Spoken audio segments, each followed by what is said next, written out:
Mr. Beer, before we get going with the evidence, I have a number of announcements I'd like to make. I've got a carefully prepared script so that I don't get it wrong, so let me read it out. During the course of his oral submissions at the commencement of this phase of the inquiry, Mr. Steen asked me to consider permitting recognised legal representatives to make what he described as, quotes, short oral submissions, unquotes, after the evidence had been heard at the close of each phase of the inquiry.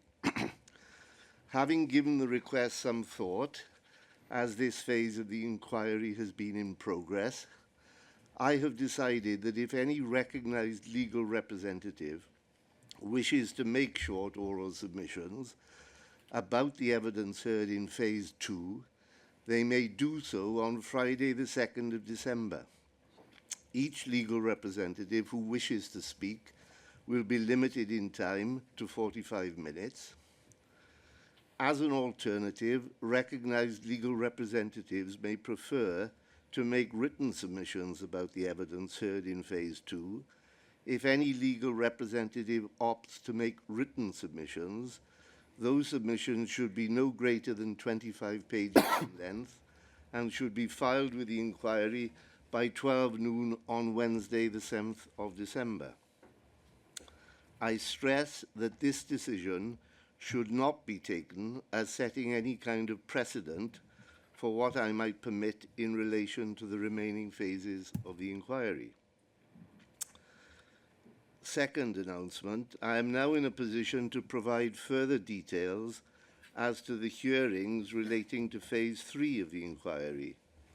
These hearings will take place between the 10th of January 2023 and the 20th of January 2023, and between the 14th of February 2023 and the 10th of March. All these hearings will be held here at the IDRC, and the sittings will take place Tuesday to Friday in each of those weeks. I have decided that there is no need to begin the phase 3 hearings in the week commencing Monday the 12th of December, as I had previously announced. By delaying the start of phase 3 until January next year, there will be additional time for appropriate disclosure to the inquiry pursuant to Rule 9 requests, and further time for the inquiry team to provide disclosure of relevant documents to the recognised legal representatives of core participants. The break in the sittings between the 20th of January and the 14th of February has been caused by the need to secure suitable accommodation for the hearings, but the fact of the break will also allow for disclosure of documents to and by the inquiry to proceed in a way which does not impose too great a strain upon those involved in this arduous process.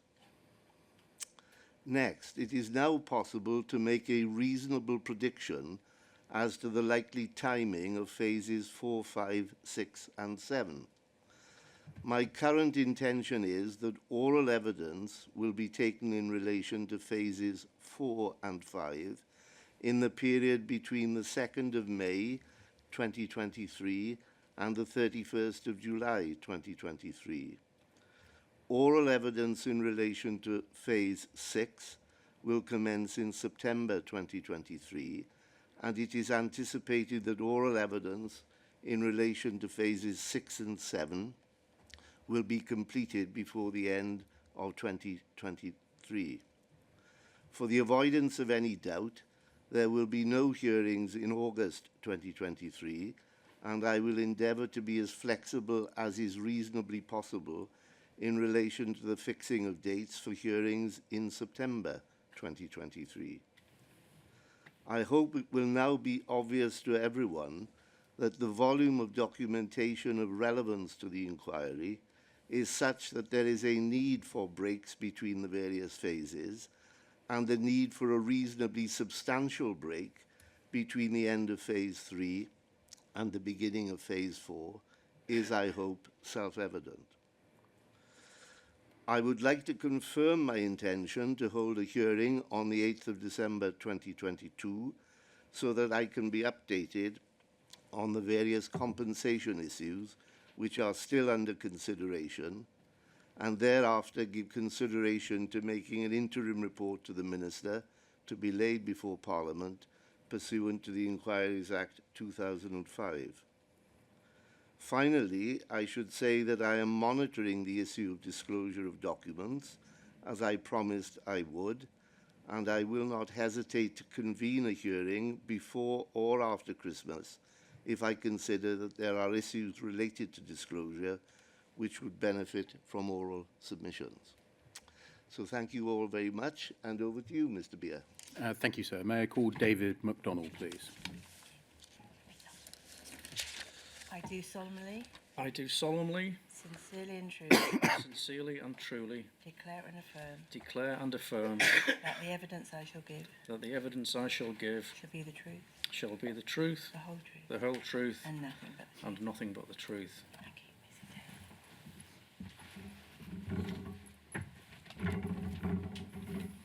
Mr. Taylor. Thank you, Mr. McDonald. As you know, my name is Jason Beer, and I ask questions on behalf of the inquiry. Can you tell us your full name, please? David McDonnell. May I thank you on behalf of the inquiry for providing a witness statement and coming to the inquiry today to give evidence to assist us with our investigation. We thank you. You should have in front of you a hard copy of your witness statement, which, excluding the exhibits to it and the index to the exhibits to it, is 18 pages in length, and it should be dated the 3rd of November 2022. Correct. Is that your signature on page Yes, 18? it is. For the transcript, that's WITN 00620100 at page 18. Can I just invite you, please, to turn to page 15 and paragraph 47.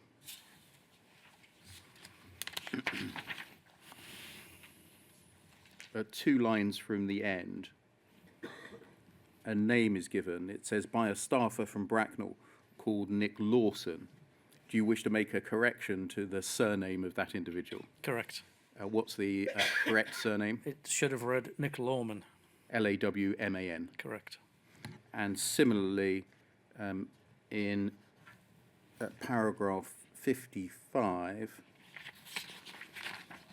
on page 17, 4 lines in, it reads from Bracknell, Nick Lawson, same correction. Correct. With those two corrections, are the contents of the statement true to the best of your knowledge and belief? Yes, they are. A copy of that statement will be uploaded to the inquiry's website, so I'm not going to ask you about every aspect of it. Do you understand? Yeah. Can you tell us something about your background and qualifications, please? So, to start with your qualifications. I achieved a Bachelor of Science Honours degree in Computer Science from Sheffield Polytechnic, graduating in 1987. During that period, I spent a year and a half on a sandwich placement at ICL Bracknell, and subsequently after graduating a further year and a half or so, again back at ICL Bracknell working on their software development system. So I think you joined ICL Pathway in Easter '98, would that be right? Yes. And you worked at ICL Pathway for a couple of years, is that right? Yes. What was your job title when you initially started? I was brought in by Chris Humphreys and placed into the EPOS counter development team as the deputy to Steve Warwick, deputy development manager. So deputy development manager, if you had a business card, that's what it would say on it. Yes. And you, as you've just said, you were in a team working on the EPOS counter component of the Horizon system, is that right? Correct. In terms of the structure of the team, was Steve Warwick the project manager? Yes, he was. And was he a full-time ICL employee or was he a contractor? He was a contractor. And do you know to whom he reported? He reported to Terry Austin, but actually, in reality, to quite a lot of people in the building. He had a very extensive knowledge of how the post office worked and tended to talk to quite a lot of people. But he reported directly to Terry Austin. Just expand on that he had quite a good knowledge of other people within the building. Yeah, his network was quite formidable, really. He knew pretty much everybody in the building and had a lot of knowledge of the history of the project and to be honest, what he didn't know about how the post office worked, didn't exist. He was very, very knowledgeable about how the systems worked. And in terms of Terry Austin, he was the program manager, is that right? Correct. And that was his formal report. Yes.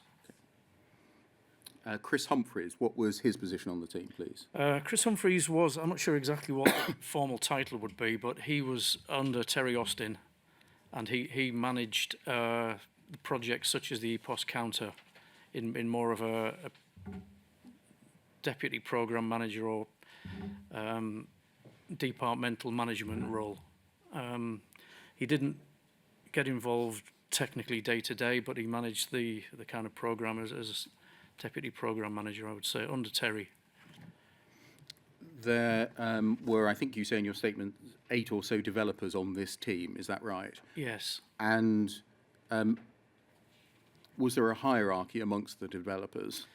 Not really. It was quite a flat 8, I'd say. There was various degrees of experience and capability in the team, but there was no formal structure as such. It was flat under Steve Warwick when I arrived. You tell us something in your statement about Chris Humphreys expressing deep concerns over the quality of the EPOS team and of the code being produced at interview. Yes, it came out as early as that during my interview with him. Well, he didn't go into specifics or names. He did allude to quite a few concerns and the reason why I was being brought in. And what was the reason for you being brought in? He needed to bolster the team with some experienced, technical, formally qualified ability, was my understanding. You said that... I'm sorry. Sorry, go on. I think he suspected that Steve Warwick, as knowledgeable as he was about the post office, wasn't technically or formally qualified, and that is probably what led to his concerns about why he needed to bring somebody with a little bit more formal experience into the team. What was your understanding of what Steve Warwick was qualified in?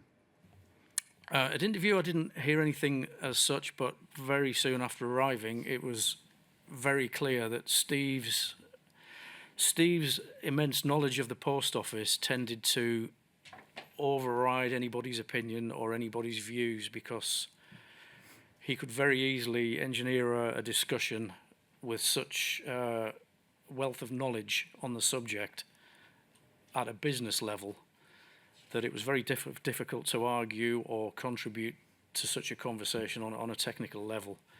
And so almost everybody deferred to him in terms of his knowledge of the business processes of how the post office worked. Was Jan Holmes a member of the team? No. What, to your understanding at this time on recruitment in Easter '98, was Jan Holmes's role? I don't think, although I knew Jan personally from being in the building, Jan didn't have an involvement directly in the development team until the task force, really. I know that he was doing work around the project and in his audit capacity, but not specifically day to day in the EPOS team at that time. You say in your statement that there was one technical assistant, Brian Orzell. What do you mean by a technical assistant? Brian's role was to take care of, he was the kind of the NT expert on the team who took care of administrative privileges and user roles and all of the kind of NT stuff. And not, he wasn't a developer. And he did assist in facilitating extractions of message stores or any technical questions that people had, or any of the pinnacles that came through which were more NT orientated, such as blue screens, things like that. Brian would get involved in diagnosing those. Thank you. What were your duties and responsibilities on the EPOS team?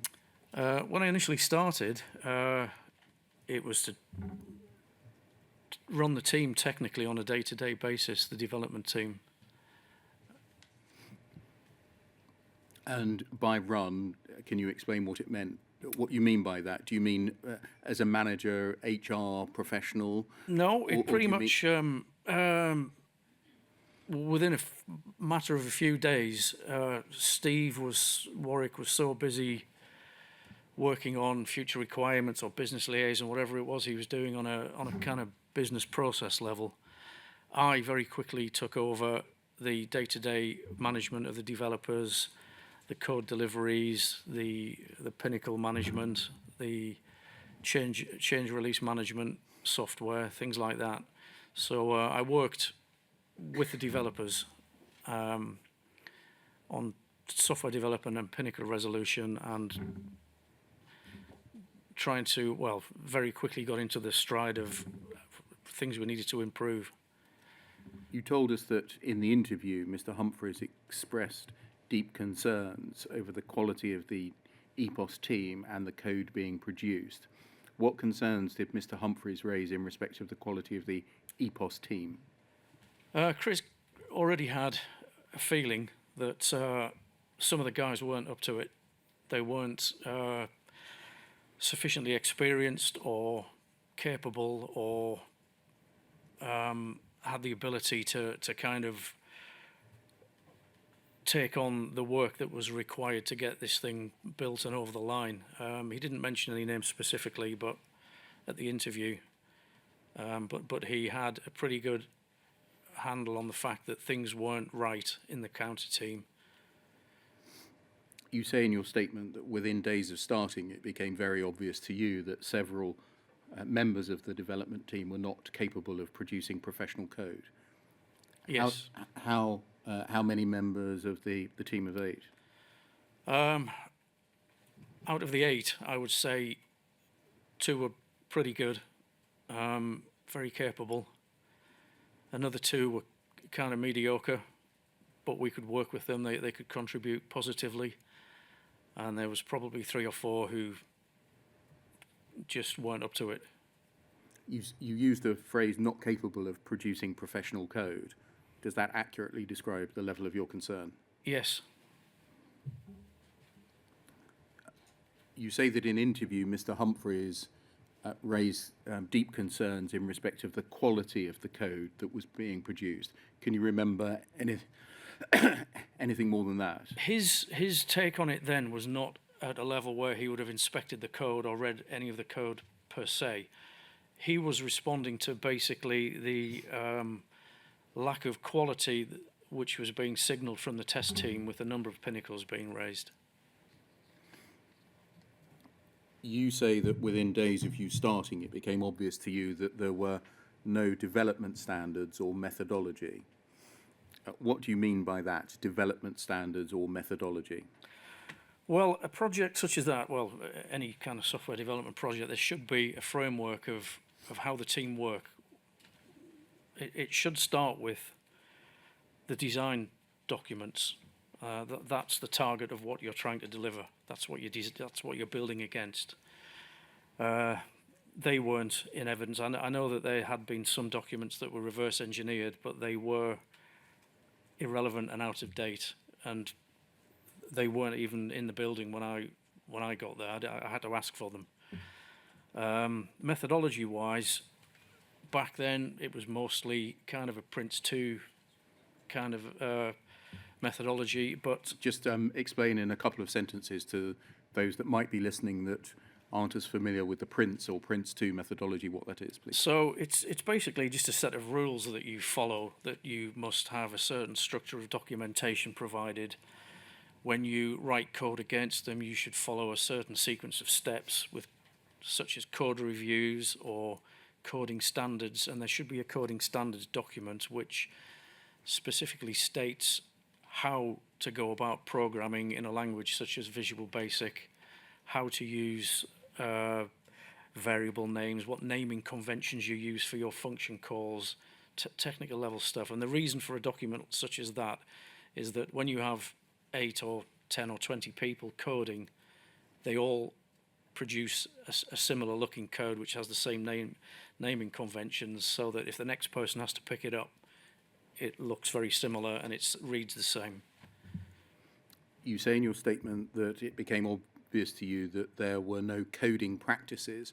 Is that different from the things you've just described? Yeah, similar. I think practices is a more generic term which would cover testing, unit testing, so testing your own code after you've produced it, producing documentation to show what you've done, that kind of stuff.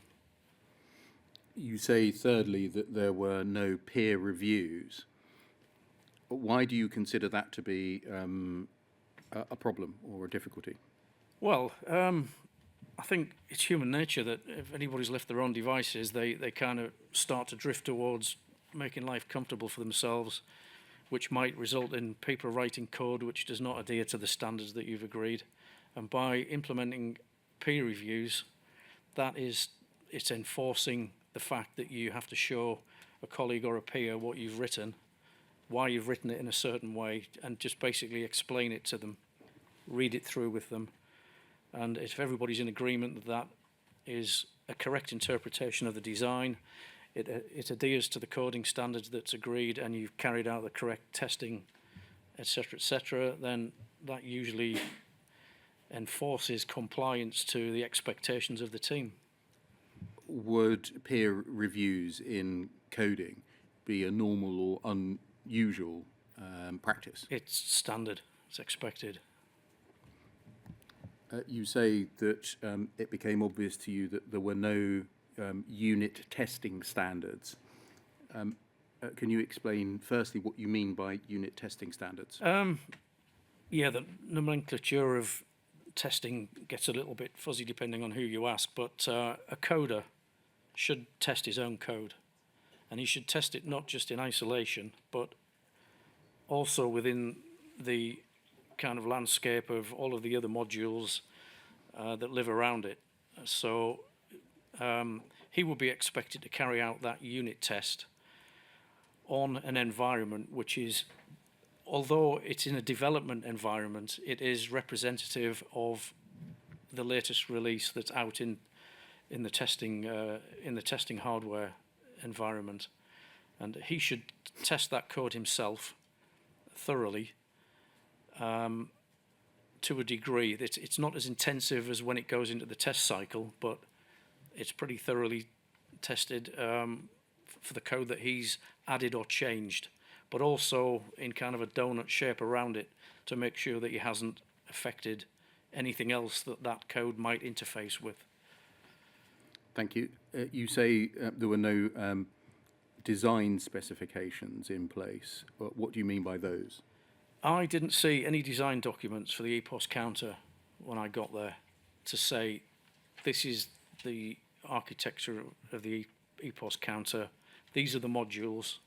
I think a high-level design existed, but for the actual modules which comprise the EPOS counter, to say this is the cash account report, this is the selling a stamp bit, whatever it is, those modules should have had a low-level design document which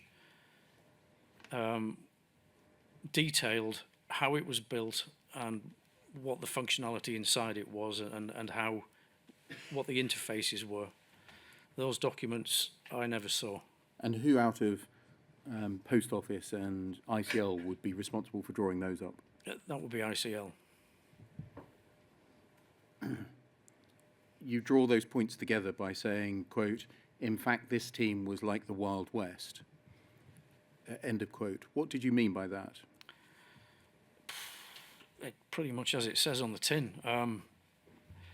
There were no standards in place, there were no design documents. The culture of the development team was, I wouldn't say it was a holiday camp, but it was free format. There was no structure, no discipline. It was it was crazy. Never seen anything like it. When people refer to the Wild West, they sometimes mean people acting in accordance with their own wishes.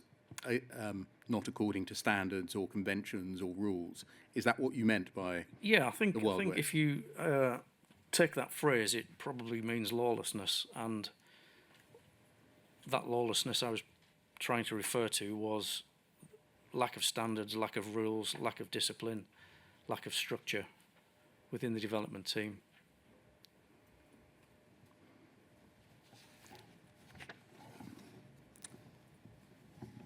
You say that several of the development team were not capable of producing professional code. Did that impact, in your view, on the integrity of the EPOS system?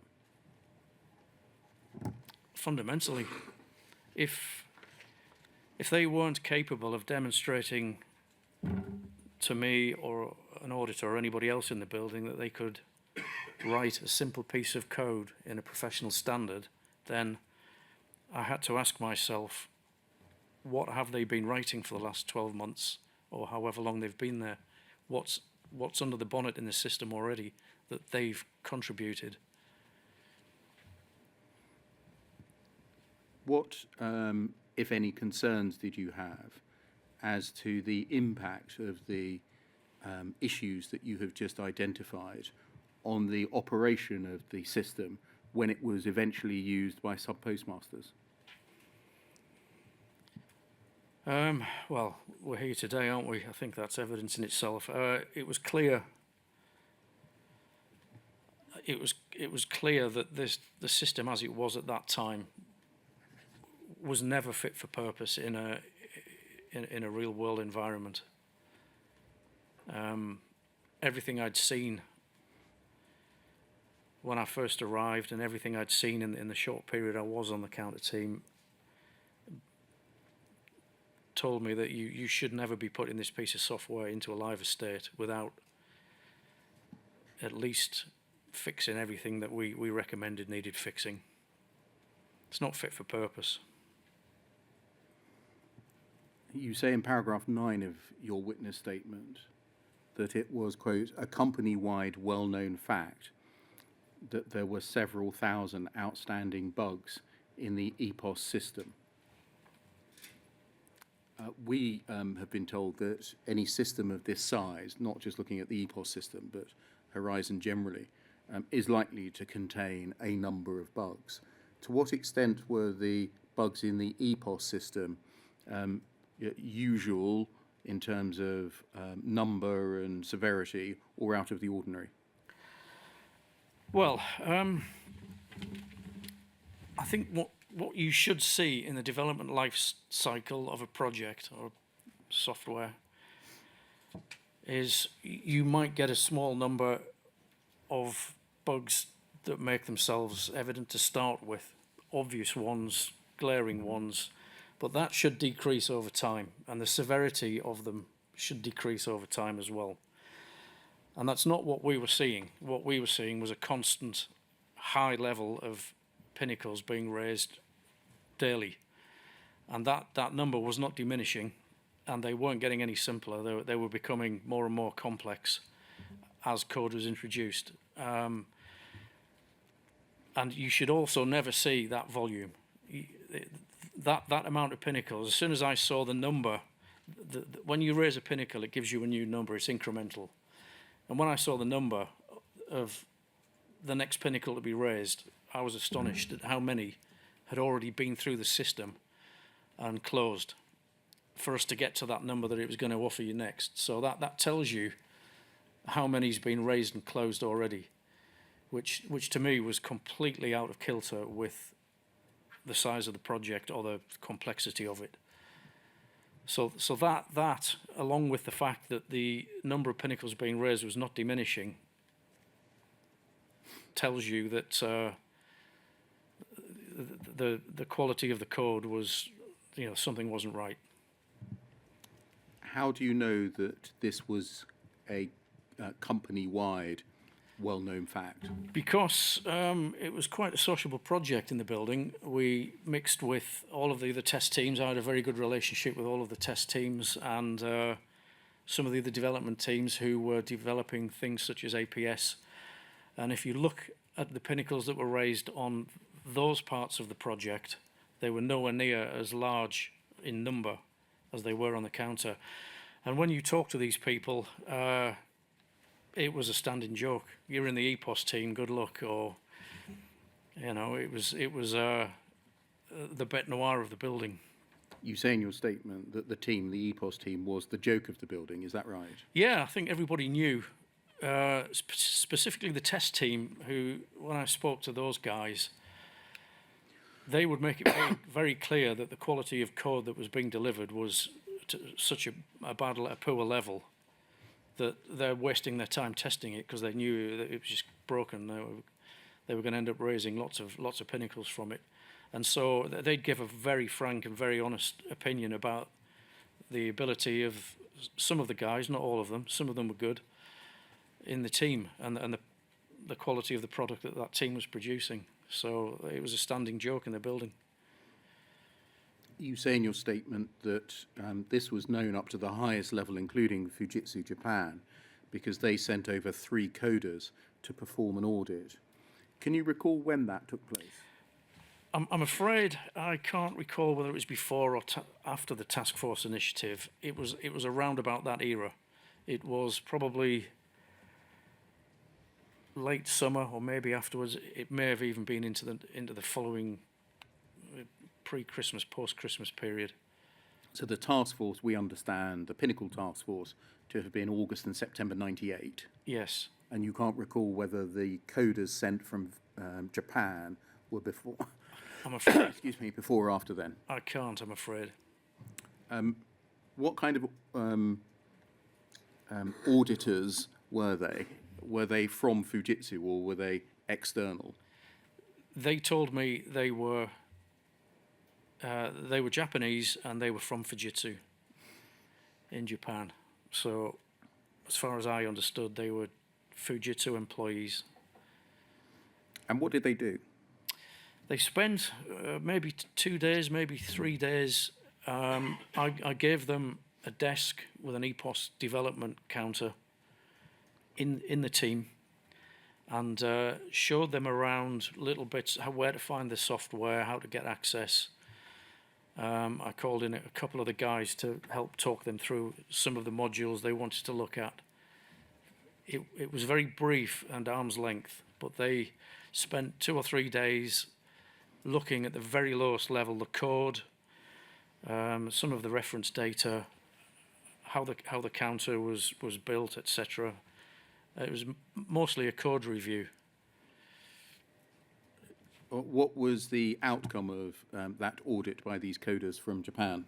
No idea. They came, they sat, and they went, and they didn't speak to anybody. Was any report, to your knowledge, produced back to you, at least, No. of the outcome of the audit of the code? No. To your knowledge, did Terry Austin have any contact with the 3 Fujitsu Japan coders? Yeah, well, he told me they were coming, and I was to facilitate whatever they needed. But that's the extent to what I know. There came a time when a task force was set up, as it was called, Pinnacle Task Force. Can you explain the circumstances in which it came to be set up? Yeah, I was probably a few months into working with the team. By then had a pretty good grasp on how much trouble that part of the project was in. I'd spent several months trying to work with Steve and Chris Humphreys and Terry to get them to understand where we were and how it was.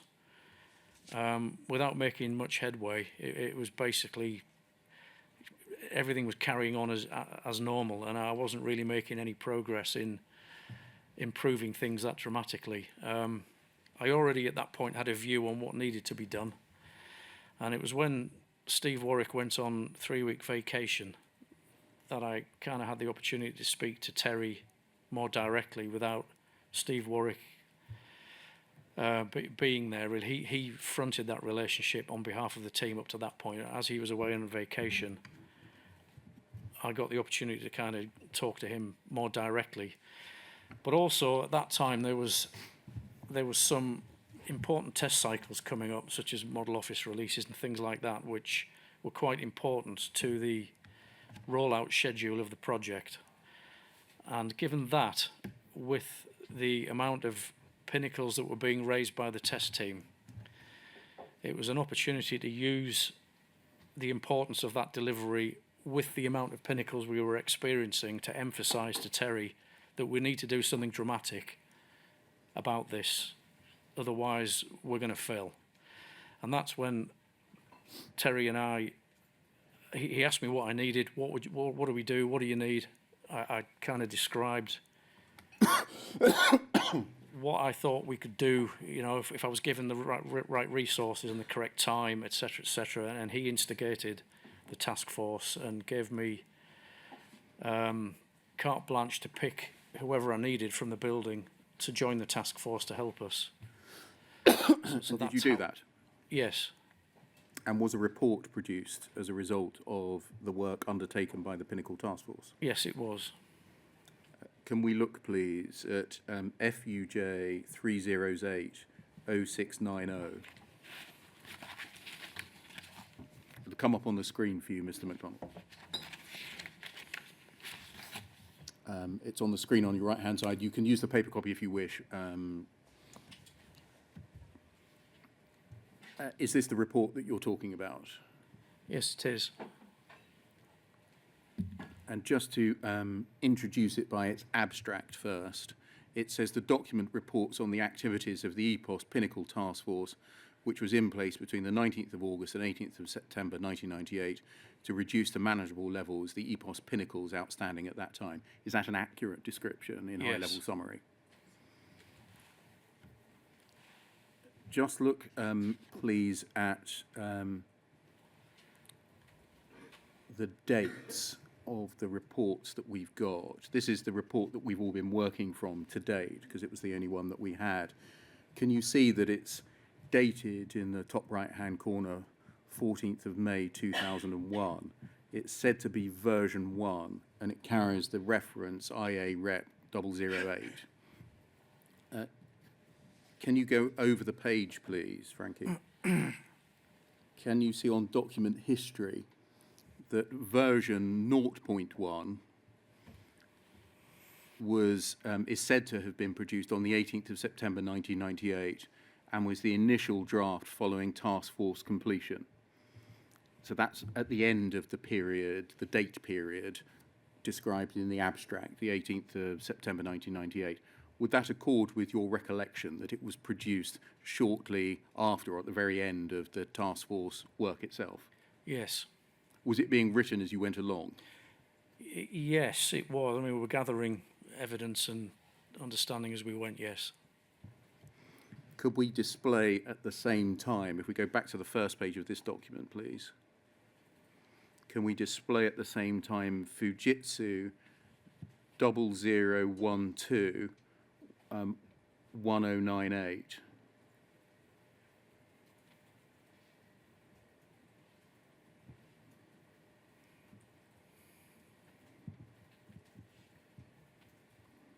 FUJ 0012 1098.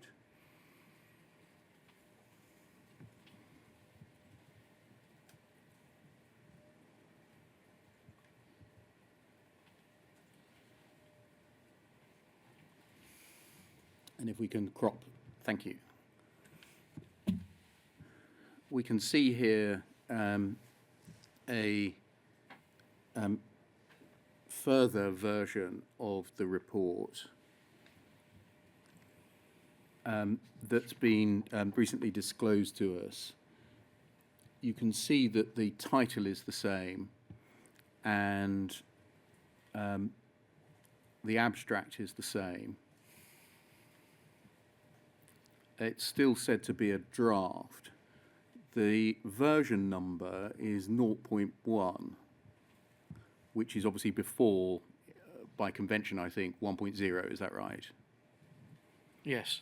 The date is said to be the 16th of February 2000, which obviously wasn't one of the dates mentioned in the document history when we looked at page 2 of the previous version. And then if we can go to the second page of this document, please, the one on the right.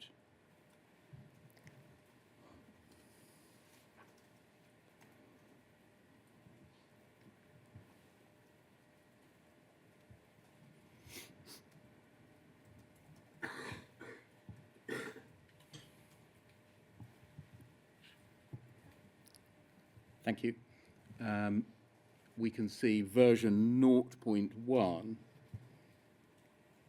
which coincidentally is also this version, or said to be this version, the one of the 16th of February 2000, is dated the 18th of September 1998.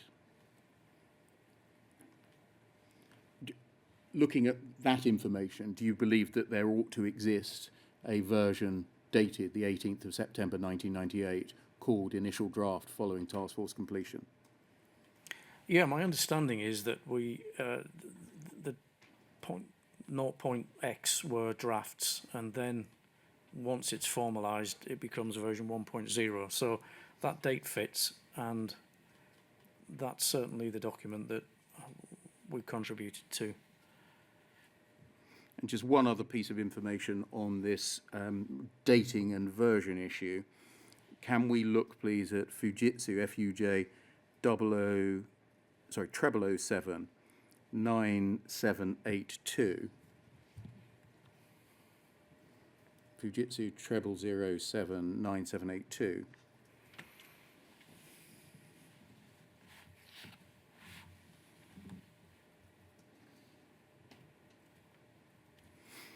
This is a completely different report, dated the 28th of October 1999. You'll see what it is from the abstract there. Can we go to the second page, please? And go down, please. By convention, Fujitsu reports list documents that are associated with the document that's being written. Can you see at item 6, there is a reference to IA Rep 0008, which is said to be version 0.3 and dated the 29th of September 1998 with the correct title, Report on EPOS Pinnacle Task Force. Mm-hmm. So there ought to be a version 0.3 available. Yeah. Would that be right? Yes, I'd say so. Thank you. Can we go back, please, to the first one we were looking at, which is the one that we're using because it is version 1.0, which is Fujitsu 0008 0690.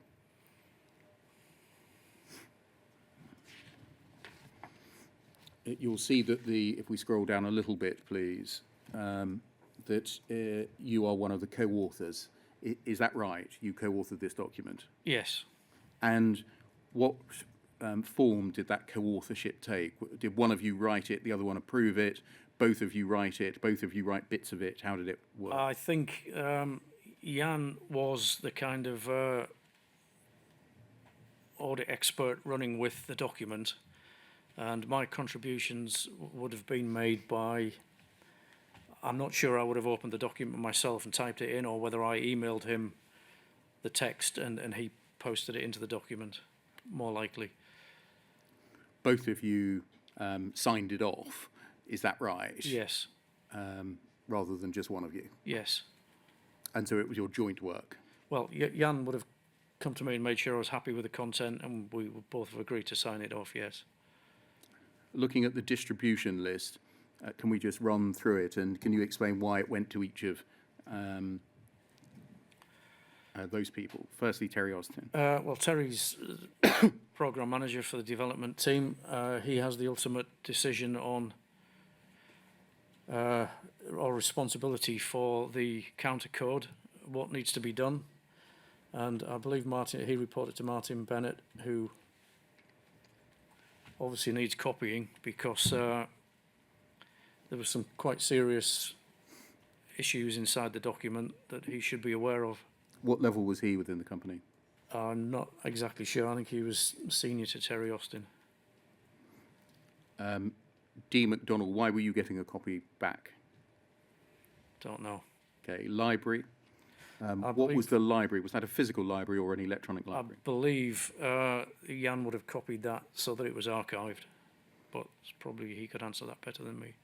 And was that a physical library or I believe it was electronic. And what was the purpose, to your understanding, of Fujitsu having a library of documents like this? Days like today, I guess. I think as an auditor, it's probably the audit trail.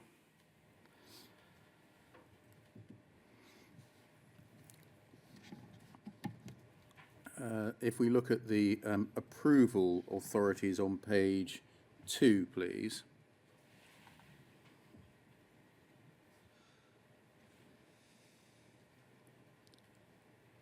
Firstly, what is an approval authority? I'm not sure in that context. I don't know what that would mean, whether it just means that the document's been signed off as accepted by the recipients. I'm not sure. Can you now recall what happens if somebody didn't give their approval?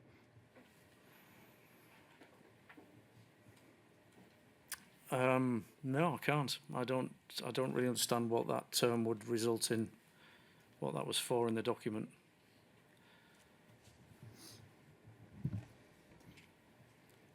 In the earlier version that we've got, the version 0.1, said to be dated the 16th of February 2000. Remember the other one I showed you?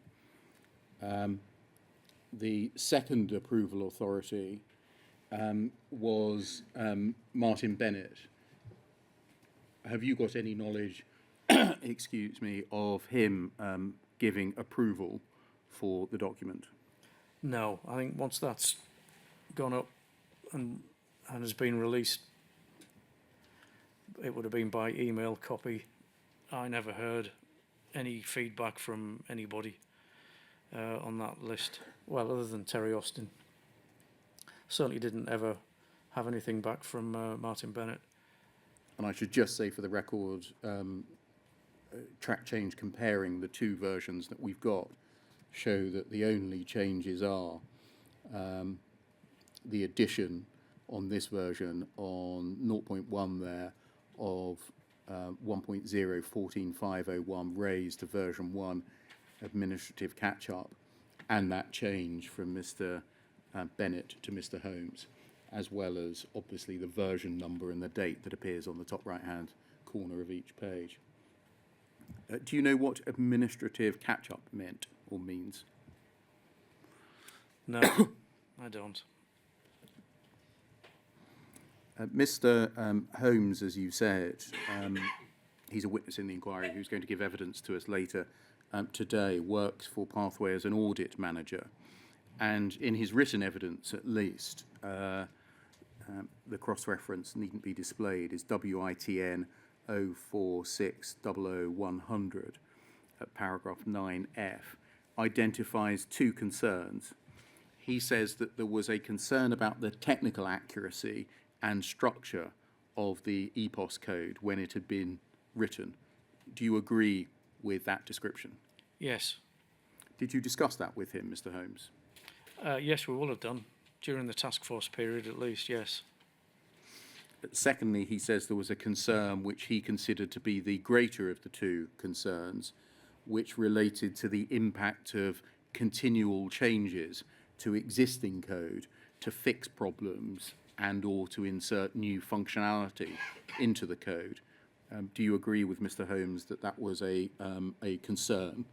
I do, and in fact, within this document, there's a very good example of that when, during the task force, which was supposed to be all about getting the quality under control, they took away some of the resource to force in extra functionality for, I think it was balancing and something else. There's three parts to it. It's referred to in the document somewhere. but it was a sizable piece of development work which was being developed on the fly and shoehorned into the code right in the middle of the task force initiative where we were trying to stabilise the product. And that's a typical example of not understanding the problem of where we were at the time and continuing with the same bad behaviour, in my view. Those two concerns that Mr. Holmes mentions and which you agree with, in your view, would they have had any impact on the integrity of the system, how it operated or how it was operated by sub-postmasters? Yes, it would. It would result in functional errors, bugs, spurious behaviour. Was that a view held by you and others at ICL Pathway at the time? Yes, it was. I think it was a belief that was pervasive throughout the building. Can we look, please, at page 4 of the report and just read the introduction. During the week commencing the 17th of August, the EPOS Counter Pinnacle Stack Reduction Team, known as the Task Force, was established. The objectives, current workload, composition outline, process and targets were presented to the team on Tuesday the 18th with a formal start date of Wednesday the 19th of August 1998. This report presents the outcome of the task force activity and identifies factors which prevented the original target, 0 or near to 0 residual pinnacles, being met. Just stopping there, was that the target of the task force? So this is an interesting point. That is the written kind of objective, the most desired outcome. That would be great if we could get the pinnacle stacked down. My personal view was that we'd never be able to reach 0 pinnacles because we knew that the code was in such a bad state that that would never happen. And so I think there was kind of a difference between the expected outcome from people like Terry Austin and the expected outcome from the people who had a technical understanding of what was happening on the ground. Terry's ideal world would be that we get back to 0 pinnacles and the ship sails on, whereas the people on the ground who actually knew what was happening in the state of the code were expecting the outcome, myself personally, was that hopefully this gives us sufficient evidence to be able to move the project onto a different footing, which would be corrective, such as rewrite the cash account and the various other recommendations that were made. I was under no illusion at all or belief that there would be 0 pinnacles at the end of this. I was going to ask you about that because this report does not just report on the work of the Pinnacle Task Force and the reduction in the number of outstanding pinnacles. It takes the opportunity to make a series of significant criticisms of EPOS. Correct. So was that deliberate? that is what I was alluding to. This was an opportunity for the technical people who understood it to get this stuff onto the paper and get it in front of some senior people with evidence to show them what kind of a state we were in and what needed to be done. It wasn't just about let's go and fix 1,000 pinnacles and the problem goes away. So this document was used as a vehicle to kind of put that evidence in place and get it in front of somebody. The report continues, during the course of the task force, it became clear that there are significant deficiencies in the EPOS product, its code and design. And these are also presented in this report. Did it only become clear during the task force that there were significant deficiencies in EPOS code and design, or did you in fact know about that beforehand? We knew about that beforehand. And I think you're saying that this was an opportunity to make it clear. So that had been voiced vociferously throughout the project. I mean, not just myself, but the test team had voiced that view to everybody beforehand. But this was a kind of formalisation and a last chance to get that evidence enforced, really, in documented format.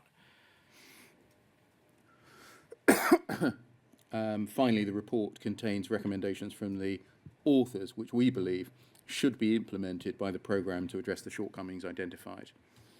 I'm going to skip over scope. I'm going to skip over management summary at the foot of that page and go to page 5, please.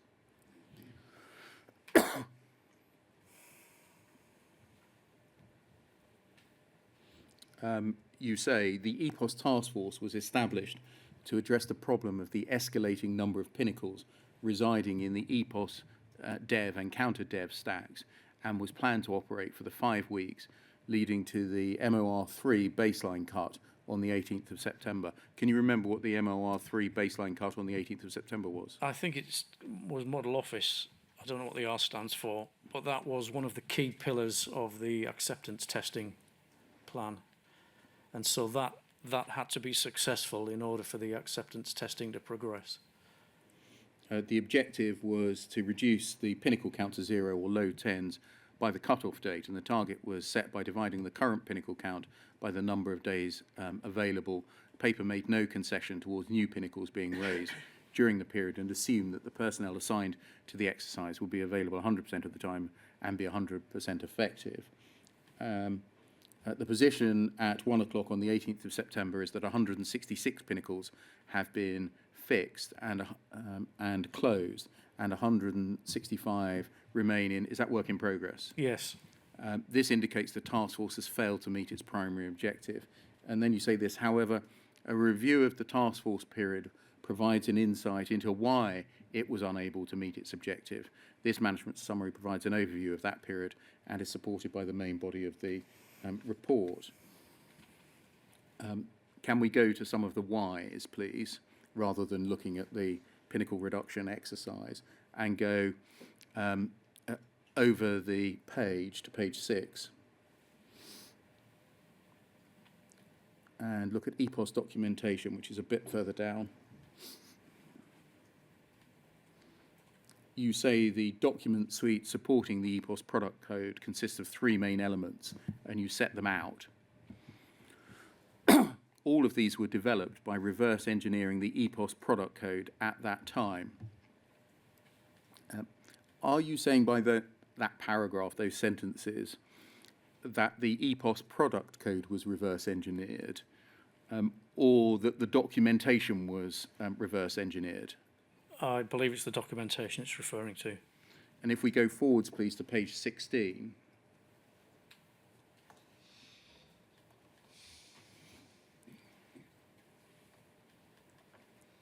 We can see in the top 3 paragraphs a reference to those 3 documents. Can you see that? The returned product was then reverse documented, and version 3.2 of the EPOS functional specification produced in December 97. Yes. And then in the next paragraph, you say during April 98, an EPOS high-level design document. You say reverse engineer. Do you mean reverse documented? Yes.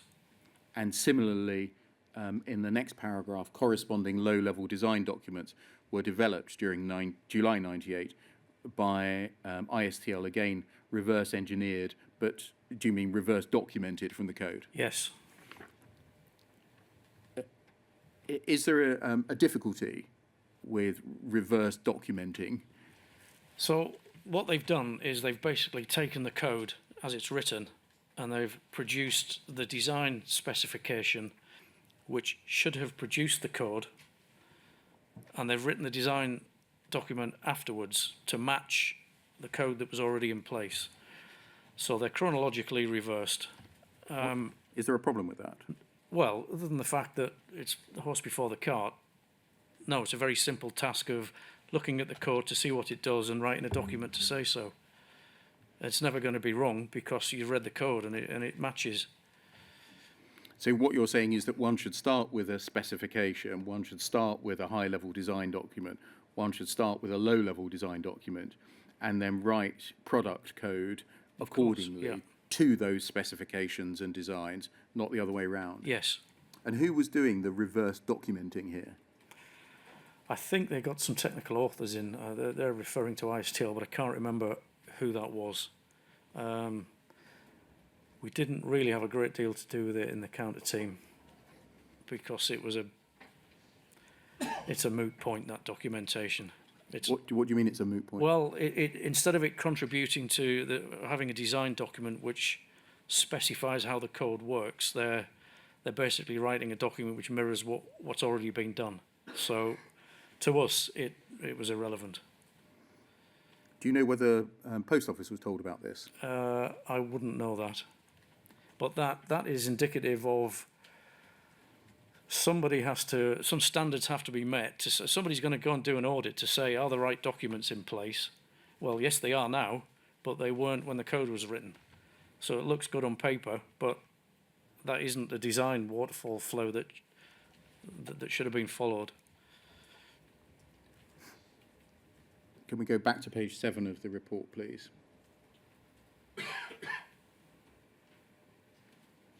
Under EPOS code in section 7.2, you say it's clear that senior members of the task force are extremely concerned about the quality of code in the EPOS product. Who were the senior members of the task force that were extremely concerned?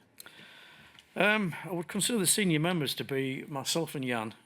Jan can speak for himself later, I guess, but there was probably 2 or 3 technical people that were brought into the task force team who had excellent credentials, and they did some of the low-level analysis as part of the task force team.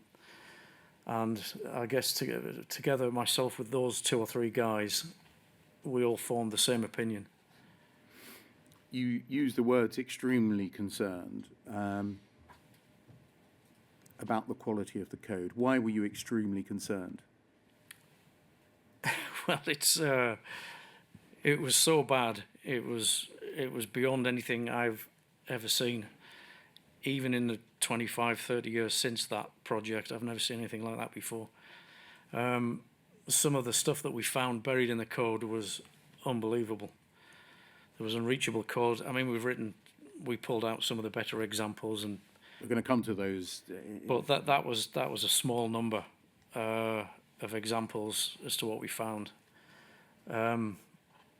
Just the whole, you could see looking at the code, the way it was written, that the different modules, no standards had been followed. It was a mess.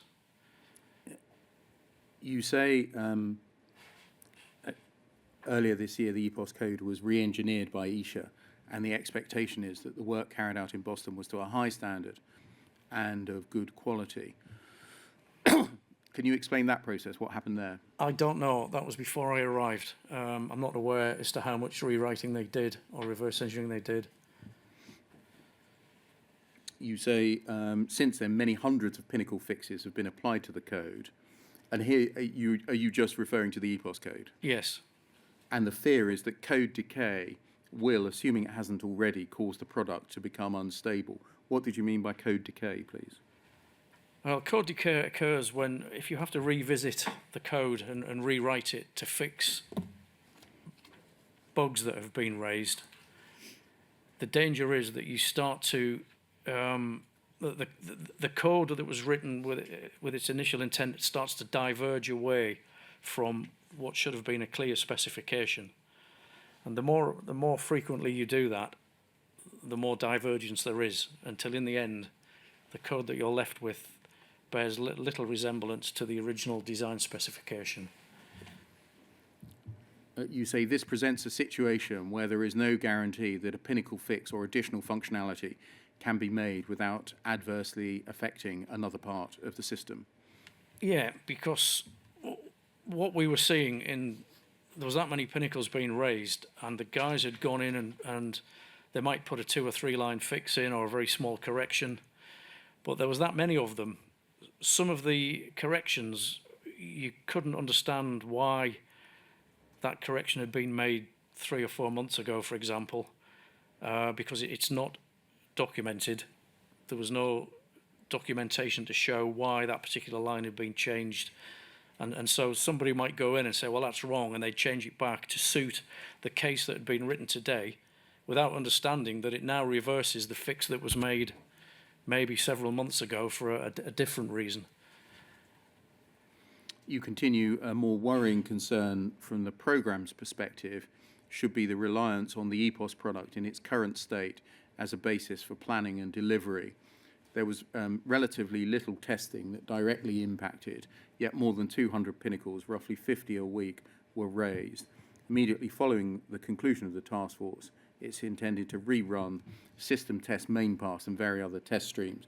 While I am confident that the fixes delivered by the task force will prove to be reliable, I fully expect the pinnacle rate to increase as further testing is carried out.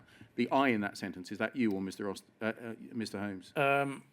I think that sounds like Jan's paragraph, looking at the wording, but I would agree with it. If you replace it with we, I don't think it would. You continue, lack of code reviews in the development and fix process has resulted in poor workmanship and bad code. And then you say 4 examples are presented later. Can we move on, please, to page 12 of the report, at paragraph 6.2. You refer in this paragraph to poor quality workmanship from some of the more experienced team members, as evidenced by an average 33% reject rate from unit test and the failure of every build due to missing RD or code.DLLS. Can you elaborate what you mean by poor quality workmanship that you hear described? Yeah, so what was happening was the project, or the EPOS counter team, had got into such an exhausted state that the culture had become throw a fix in the code, throw it over the fence at the test team. And there was very little control of the release mechanism from the development team into the test team. So sometimes a lot of this stuff could have been really stupid things, such as they'd only partially released the fix. Some of the modules or little bits of software that had to go with it, such as a DLL file or a header file, were missing from the work package that was released over to the test team. It could be of that nature. It could also have been just the quality of the fix itself was, as I was referring to earlier, they'd fix this bit, but that would break it over here. So that was very typical of what we were seeing at the time. Thank you. Can we go forwards, please, to page 15? And the bottom half of the page, under 7.1.1, under documentation suite, you say the EPOS product was originally developed using RAD. What does RAD mean? That stands for Rapid Application Development. Techniques as part of the joint working agreement in force during Release 1. This approach carries a number of attendant risks, not least of which is the lack of formal specification. Can you explain why the RAD technique carried with it attendant risks, please? Yeah, so what they've done there as part of the bid process is to use something that was often referred to as rapid prototyping, where you would throw up a skeleton kind of pro forma of what you think it might look like and how it might work, but without much engine room behind it, if you like. And that is very sensibly used for a bid process or a proof of concept or something like that. And what appeared to have happened here is that they used that and progressed it forward into the main code base, rather than actually saying, okay, we've got a prototype, we know what it should look like and what it intends to be for proof of concept. We're now going to start from fresh and design this properly using good engineering principles and design processes, and start from afresh, using the prototype as a model to to work from, but you would never use that code in the real product. You'd start again. Now, So just so I understand it, if you were an architect or a builder building a house, you might want to build a model of it using balsa wood. exactly. To show you what would the never thing use the would- model for the bridge, even if it was one-to-one life size. That's what they did. And back in the day, there was a development methodology called rapid prototyping, which was a precursor to what's known today as Agile, which came out of California. But back in those days, rapid prototyping was very immature, and it should never have been used on a project of this size complexity. So they've kind of half used that as an excuse to justify why they've taken the initial prototype and used it moving forward. Can we turn over the page, please, to page 16? Thank you. And in paragraph 7.1.2 at the foot of the page, you say that Pockle identified 3 major gaps in the EPOS product, namely discounts, transfers, and stock unit and office balancing, referred to as the 3 papers, and these were required for implementation into EPOS. Can you remember when these issues, the 3 papers, were identified by Post Office Counters Limited? My first awareness came round about the start of the task force or shortly before. And this is indicative of exactly how Steve Warwick used to work. He was the interface with Pockle, and he was the person who would be discussing with them what the business requirements were for the EPOS counter. And stuff like this used to pop up all over the place. Oh, by the way, we have this, by the way, we have that. And this was introduced the last minute as a must-have requirement for model office testing or model office acceptance. And so it's an example of quite a sizable piece of work that was being stuffed into the code in a very rushed, last-minute way, right in the middle of a task force, which was absolutely essential for model office acceptance. In the next paragraph, you say a third issue raised by Pockle was the manner in which the proposed functionality had been presented in the specification, whereas version 3.2 described EPOS on the basis of the accounting cycle. Pockle wanted it to reflect their business processes. The result was that Pockle were invited to develop solution proposals, which, if acceptable, would be factored into version 3.3 to provide the level of detail requested by Pockle. To date, some 57 solution proposals have been presented by Pockle, although only 6 have been reviewed and passed for inclusion in the specification. Can you help us with what the solution proposals related to? They were business functionality as perceived by Pockle of how they wanted the counter to operate.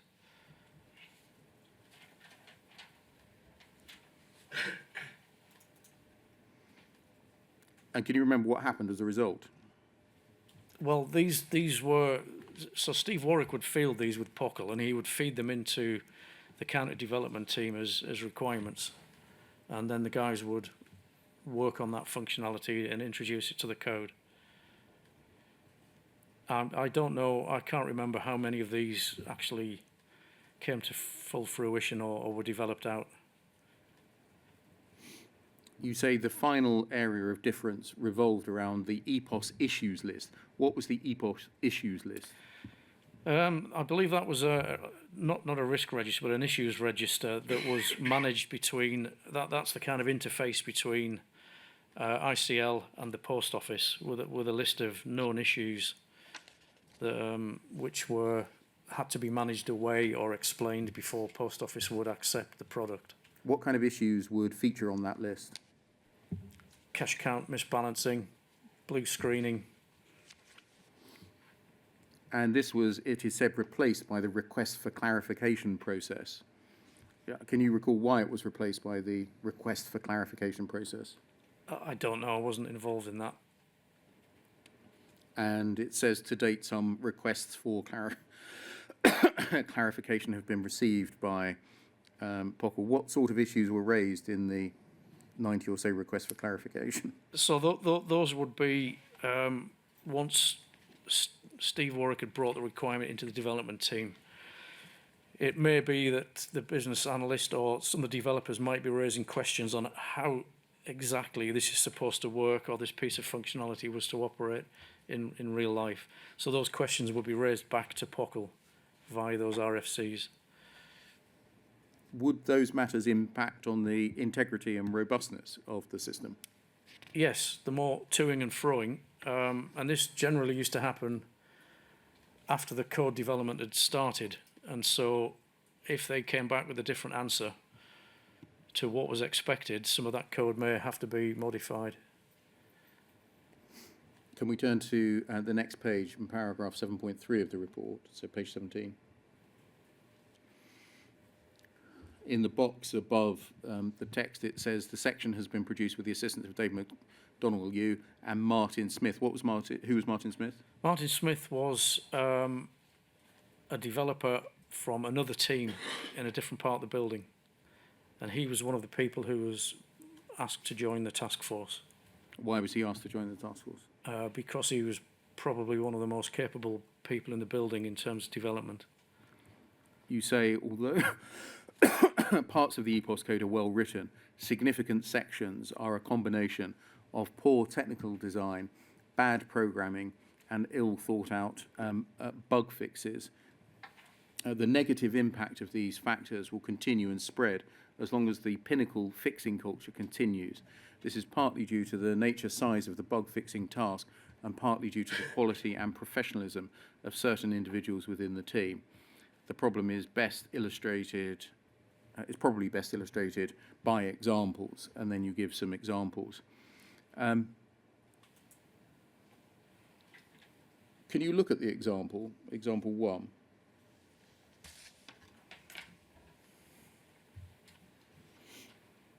Can you explain to us what the problem is? Yes, somebody's written a function here which is called by a part of the code to reverse the sign of an integer or something. And basically it amounts to number equals number times -1. Why would you write a function to do that? It basically demonstrates two things, really. First of all, complete lack of understanding of basic mathematics, which I think is written below. And secondly, I just can't understand why anybody would write that. It's beyond comprehension. You say over the page, whoever wrote this code clearly has no understanding of elementary mathematics or the most basic rules of programming. You referred in that paragraph to the quality and professionalism of certain individuals within the team. Were they the individuals that you referred to earlier? Yes. How might an example 1 in your document here affect sub-postmasters on the ground? That actual example would function correctly, but the fact that it's been written tells you that the person who wrote it doesn't understand.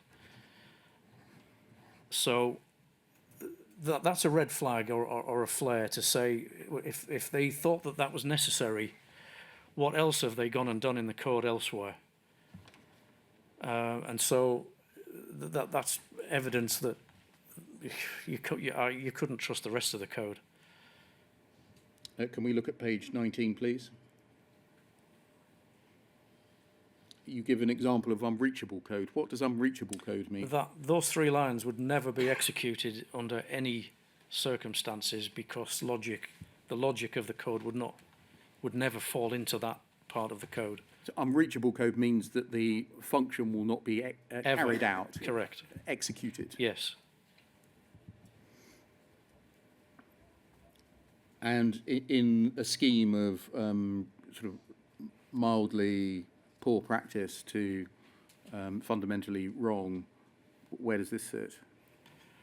That's about as bad as it gets. I mean, if that piece of code was actually critical to the cash account or selling a stamp, you'd never be able to achieve the expected outcome in a business sense.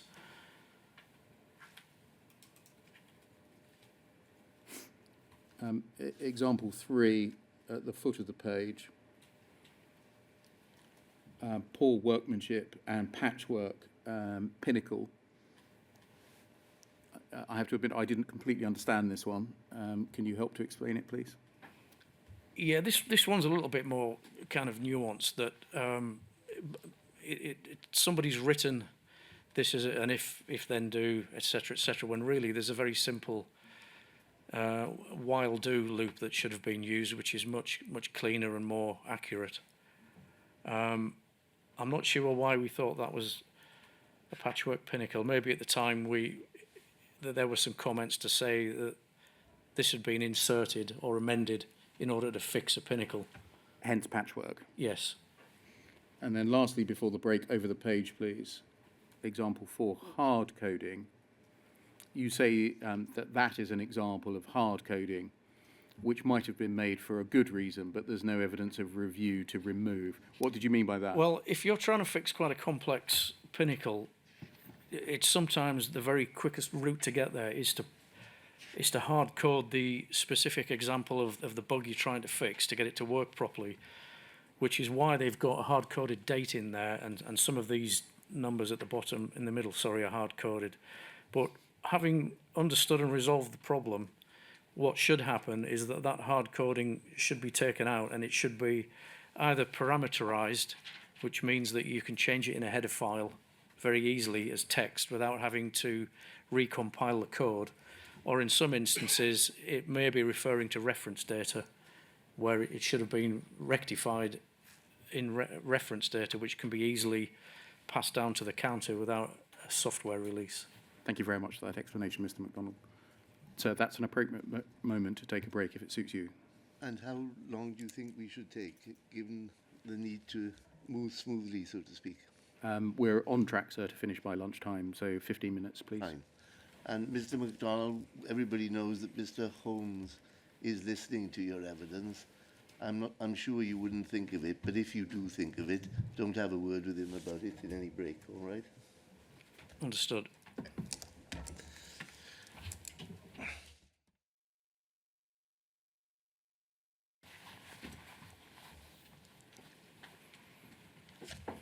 Yes, Mr. Beer. Thank you. Mr. McDonnell, can we just go back, please, to FUJ 308-0690? It's the report. And the first page of it. And you see on the distribution, it's got Mr. Austin, Mr. Bennett, yourself and the library. You've mentioned Chris Humphreys and Steve Warwick as being important members of the team. Why was the report not addressed to them? I don't recall why. Might have been a better idea to do so, a more expansive distribution list in hindsight. You've addressed it to two senior people, Mr. Austin and Mr. Bennett. Can you assist whether there was any view at the time that if you'd addressed it to Mr. Warwick or Mr. Humphreys, something different might have happened? Okay, so I'm gonna give my honest kind of reflective view on this, that Steve Warwick was on the other side of the camp, that no rewrite was necessary, everything was fine, ship sailing on nice. So he wasn't going to affect change as a result of this document. In fact, he was probably against the recommendations. Chris Humphreys couldn't do anything about it. We'd already tried that route, myself and Chris, before the task force was initiated. And therefore, we already knew that Chris couldn't do anything about it under his own initiative. It needed the sign-off and the commitment of Terry Austin, Martin Bennett. Which is probably why it's a more limited distribution list. I understand, thank you. Can we look, please, at your witness statement, WITN 006 20100 and at page 3 of the witness statement, please. And at the foot of the page, paragraph 12, having exhibited the report, you say, I understood the underlying cause of concerns to be that the bid had been won using a prototype, which had then been further developed upon instead of starting afresh properly. You've explained that to us already. Additionally, there had been a lack of formalised, signed-off designs, a lack of discipline, a lack of professional qualifications in key positions. You've explained that to us already. And then you say a total disengagement of the chief architect, Gareth Jenkins. Stopping there, did you know Gareth Jenkins at the time of your work from Easter 98 onwards? Yes. What was the extent of your work contact with him? Almost zero. So my understanding was that Gareth worked alongside another chief architect under Alan Ward. Now, and Gareth Jenkins' responsibility was specifically to the EPOS counter system. As the chief architect, I would have expected him to be much more involved in overseeing a lot of the previous coding standards and methodologies and things like that, and certainly the design documents that we've referred to earlier. I was quite surprised that he was based in Bracknell. I had to dig him out rather than him coming to the building to visit the team, unless I made a specific effort to try and talk to him about something. He was just not present on the project. And is that what you mean by total disengagement? Yes. If we go forwards, please, to page 5 of your witness statement. Sorry, page 4 of your witness statement, at the foot of the page.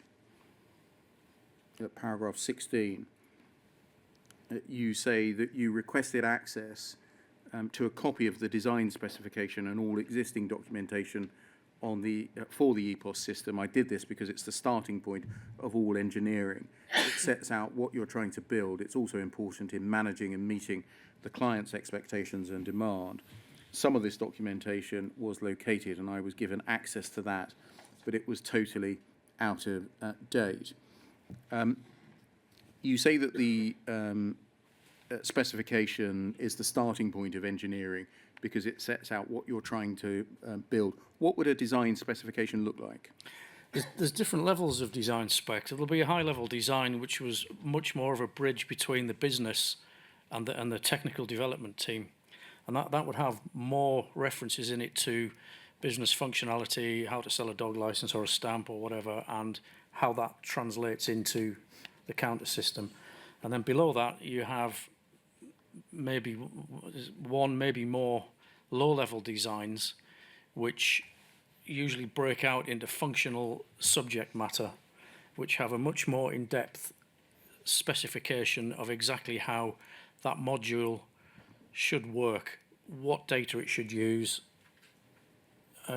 what interactions it should have, which APIs it should use, etc., etc. There may even be much lower level specifications underneath that if required. You say you were given access to some of the documentation. Can you remember what documentation you were given access to? Yeah, so when I first got there, took a quick look around. Okay, where's the design specs? Let's go back to basics and see what we're supposed to be developing. What does the bridge we're supposed to be building look like? Where's the design? I did manage to locate some of them, and I believe those were the re-engineered, reverse-engineered documents that were referred to earlier. It certainly wasn't a comprehensive set of documentation for the counter, and it wasn't in a tiered architecture with a high-level design, low-level design, etc., which I would have expected. What was the effect of the material that you were given being out of date? Well, it was worthless and irrelevant. The only purpose it could possibly have served would be to satisfy an audit at a higher level to say, are there design documents in place and have they been followed? And somebody might have been using that as acceptance criteria at a different level. Can we go forward to paragraph 18 of your witness statement, please? You say, so far as I was aware, ICL Pathway had in fact dived in and progressed the prototype into development with no structures or process around it. This approach is fatal in a large project with several integrations. Why is the approach fatal in a large project with several integrations? So that was historical to before my time there. So I've derived that comment from what people told me when I arrived on site, that because the development was quite well underway when I arrived, they told me that that was the historical nature of how they'd arrived at where we are today at that point. Jumping in, so to answer your question, jumping in and progressing the rapid prototype is pretty much the answer I told you earlier about taking the model and turning it into the real thing. To use my analogy, the building on balsa wood. Yes.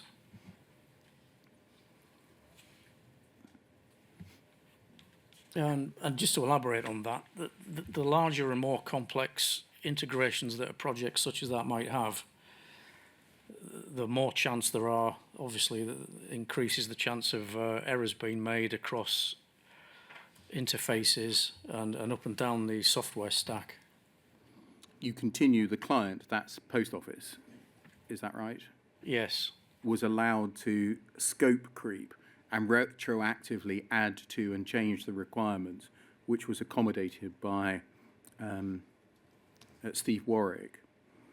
What effect did that have on the development or operation of the Horizon system? Well, it's kind of severalfold, really. First of all, that the business requirements were not clearly laid out, which led to the fact that the high-level, low-level designs were never properly produced against the business requirement. And what you tend to find on projects where these things aren't in place is that the client then has freedom to either change the initial business request that they made or morph it or even ask for extra functionality, and you end up in an argument as to whether that was included in the first request or whether it's a supplementary request. Because these were being facilitated quite a lot by Steve and his conversations with Pockle, we were getting development requests being shoehorned into the counter team right to the last minute, and an example of that is the one which I referred you to earlier about the which was the three-part papers which were shoehorned. The software development was shoehorned in whilst the task force was underway. So you get late requests, changing requests, scope creep. Can we go forward, please, to paragraph 19, which is over the page? You say, on completing your initial assessment of the system, you concluded that 70% of it could be saved, fixed and tidied up. 20% needed a lot more work, but could be kept. But the critical cash account module was beyond repair and must be rewritten. There was a layer of design missing from the EPOS system, which would ensure only validated messages could be written to the message store. There should have been an application programming interface, that's the API that you referred to a moment ago, between the code and the message store, which ensured that only correct and validated messages could be written to the riposte message store instead of the freestyle that was currently allowed. The freestyle was like having a graffiti wall instead of a library with the Dewey system. Instead of each module reading and writing messages to the message store in a freestyle manner, they should only talk to this application programming interface, which would only accept and reply to strictly controlled, documented and audited read-write messages, and it itself would read and write the messages to and from the message store.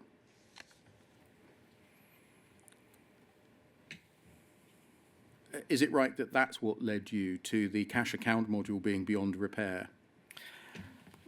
Partly, yeah. I mean, this is a much more fundamental point regarding the design of the counter system. So the riposte message store and that message replication system underneath worked quite well.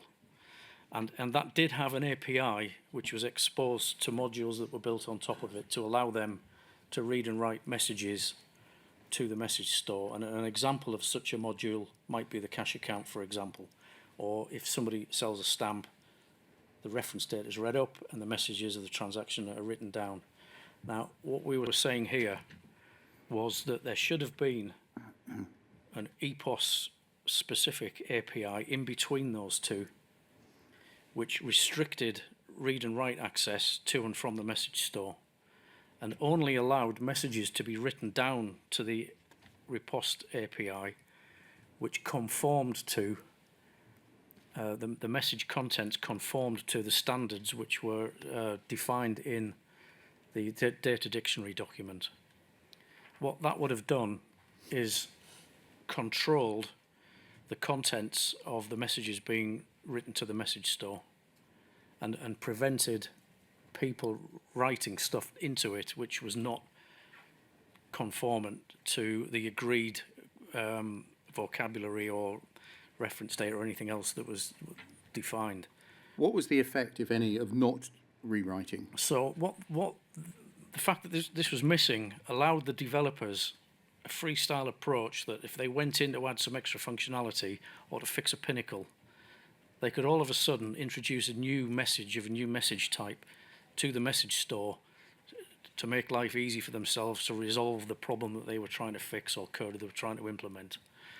And because they did not conform to any standard, if another module came along that had to read that message or depended upon the contents of that message in order to maybe accumulate a correct cash account, for example, if the original developer deviated from an agreed set of data inside the message, that module may not pick it up, or it may read the wrong field, or it may accumulate something incorrectly, or it may miss the message altogether.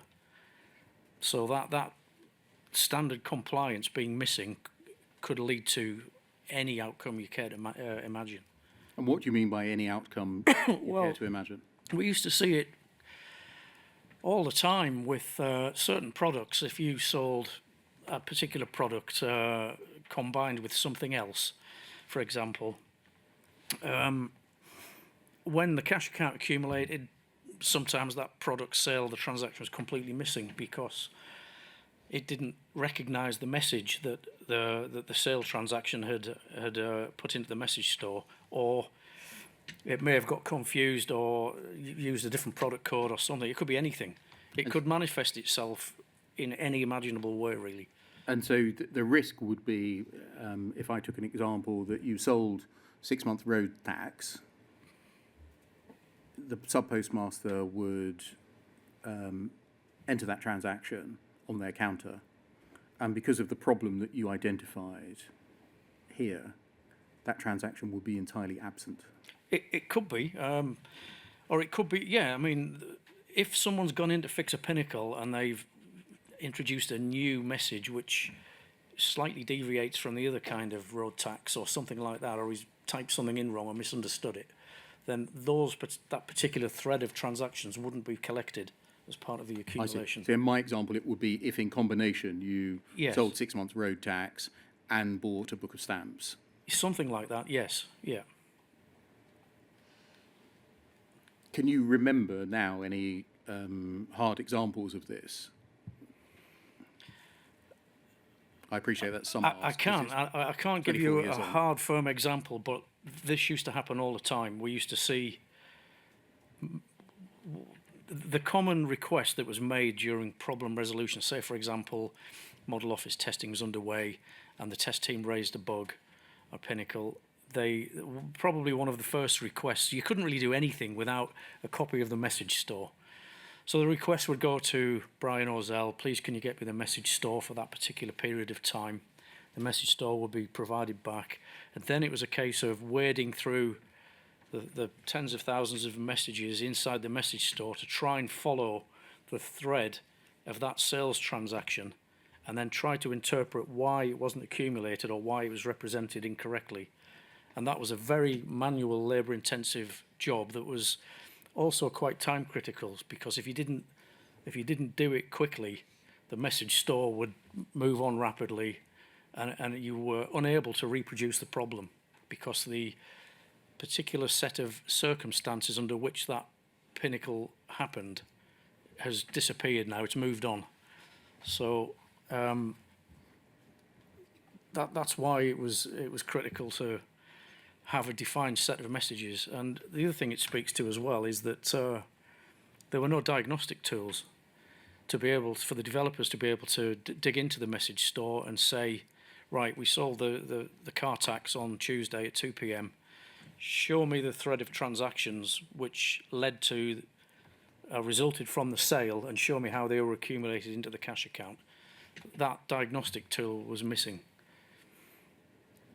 Did the absence of the application programming interface lead to a significant risk to the integrity of the transactions being undertaken by Absolutely, it did. I mean, in my view, it was one of the biggest shortfallings of the counter design.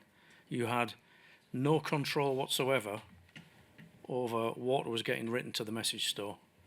It was the code and the pinnacle fixing which decided, like it was coming down like confetti rather than being channeled.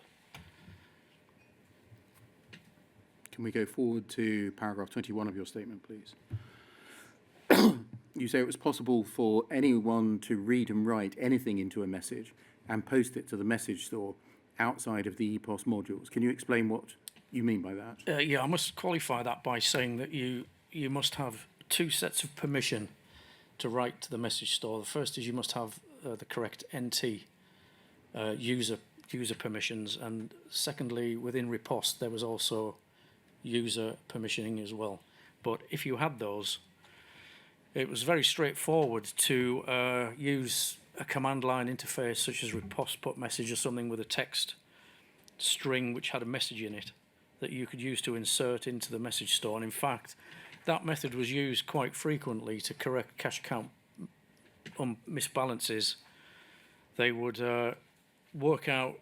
Sorry, and who's the they in that? Well, we used to get it in a lot of the test environments used to produce cash account misbalances, and the fix was, if it's £2,000 over, you send a minus £2,000 message into the message store and it'll cancel it out, and that would allow the test cycle to continue. So would that be addressing the fundamental well, that's not or fixing underlying the code. issue? Correct. That's just fixing the message balancing, not the code that caused it. You've qualified 21 to the extent that anyone should read anyone with the two permissions that you have mentioned. How large a cohort of people would the anyone be with that qualification? In practice, I think it was usually Steve Warwick who generated the message into a batch file, and that would be released through the normal package release management system, and then that would be dropped onto the counter as a piece of code and executed as a batch file. So it would be usually Steve that did that. Maybe Brian Ozell occasionally helped him. What about outside of the EPOS team? Because in the next sentence you say this was a technique used on occasion by the support team. Yeah, so my understanding was later on in the project, when I wasn't on the counter position, but I was led to believe that that technique of correcting misbalances was being used by the support team, but that would have come from somebody in the EPOS counter team. They would have constructed the command, wrapped it into a batch file and passed it to the support team for then to put through Tivoli as a code release to correct the error. Where did you get that understanding from? Just from talking to the guys on the team. You say in paragraph 22, I raised my conclusions with the following people. Oh, you reported my conclusions to the following people. And Steve Warwick, who ducked and dived and swerved the issue. What do you mean by that? Steve was very pro. We've done everything right and there's nothing wrong. He was in that camp, and the code's in good enough condition to be able to go live. So he by then I was just making noise to all of these people. They'd already decided that it wasn't going to get wholly or partly rewritten, and that's an important phrase which we should come to in a minute. But Steve was firmly in the camp of, we're not rewriting it, it's okay as it is. Chris Humphreys agreed he could see the problem, and he did try very hard to effect change, but he was under Terry Austin, and he didn't on his own have the political sway to be able to persuade the higher echelons to, bite the bullet and rewrite the cash account. And so he actually refused, Mr. Austin, for the cash account to be rewritten? Yeah. Terry Austin did. He disagreed with me, and you say that Gareth Jenkins denied the issues point blank and ran off to hide in Bracknell and avoided contact with the team. In what way did he deny the issues? Well, we managed to get Gareth down to the counter team, I think, twice that I can recollect, and we tried to engage him in the conversation about the missing API, which he was very defensive of and said, no, there's nothing wrong with it as it is. And I also tried to engage him to get him to lend his political design weight behind the argument that at least the cash account should be rewritten, if not the whole thing. And I was unable to get him to engage on our side to lend his persuasive weight to persuade Terry Austin to rewrite the cash account. When we started having conversations like that, that's when he kind of became evasive, certainly with me. I was never able to get him to come back down to on site again after that.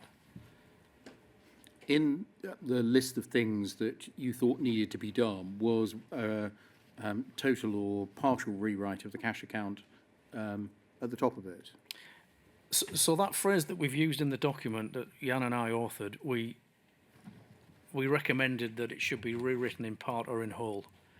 And this is a key phrase because although it's not as clearly written in the document as it could have or should have been, maybe, it was certainly, those conversations and emails were certainly taking place within the project with the likes of Chris Humphreys, the test team, Terry Austin, everybody, that in part meant we should at least rewrite the cash account because in my view, this was primarily a financial accounting system at the end of the day.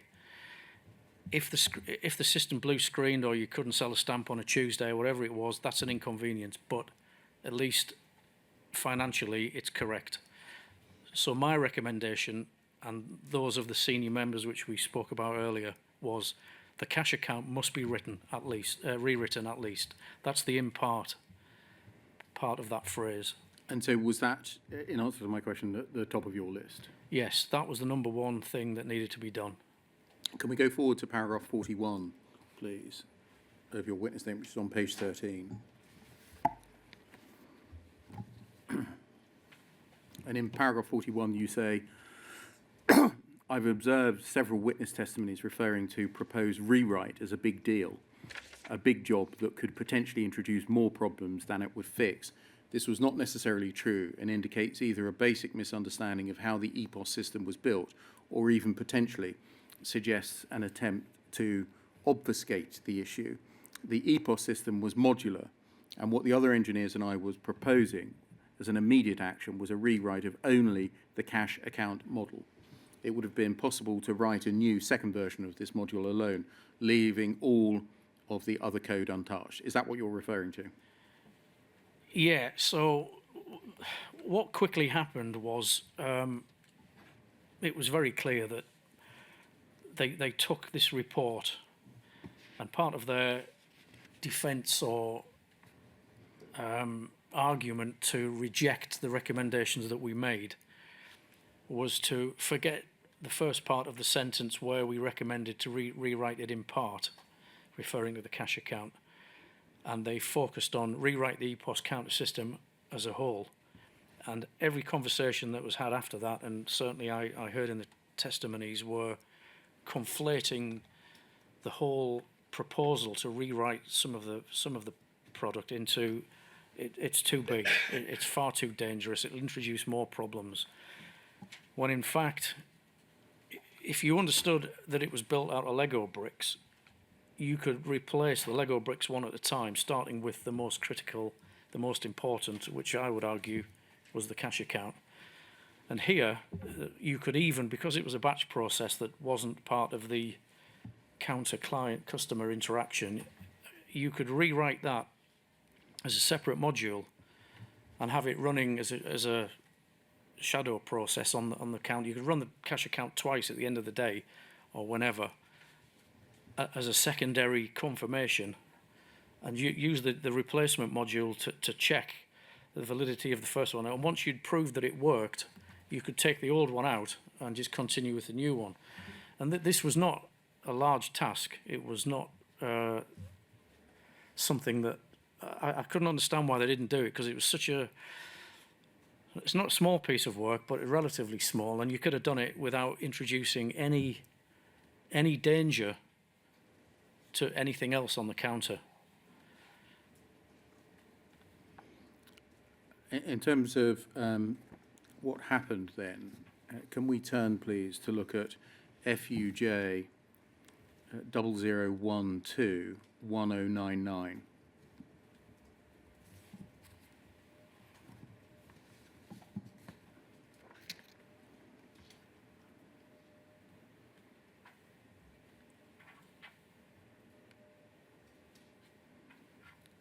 This is a new document disclosed to us in the last day, also by Fujitsu. So it's not one you'll be familiar with, sir. And I think you've seen this in the last, today in fact, is that right? Yes. We can see that it's a memorandum addressed to you and others from Chris Humphreys, dated the 12th of March 1999, entitled EPOS Product Improvement Options. Having read the report, or the memorandum, does this appear to be a response of a type, of a kind, to the EPOS Pinnacle Task Force report? Yes, so one of the things that came out of the task force was not just the report that we've seen today, but there was a further document which I think hasn't been found, that had specific recommendations. The recommendations document. And I believe that the items in this memo are lifted from that document. Basically, the content is pretty much the same. The recommendations. The recommendations document that we don't have. Okay. Yes. If we just go through it, please. This is a summary of discussions of workshops held on those two dates, and includes some post 25th of February 99, that is, workshop input from Les Ong. Who was he? Les Ong was one of the senior testers who was also dedicated to the task force initiative. And then you'll see that candidate product improvement measures. The following measures were identified as possible ways of improving the EPOS product to enhance its maintainability and to reduce the risk of severe operational problems. And then there's a list of them, if we just go down. And I think we'll find that there are 13 of them.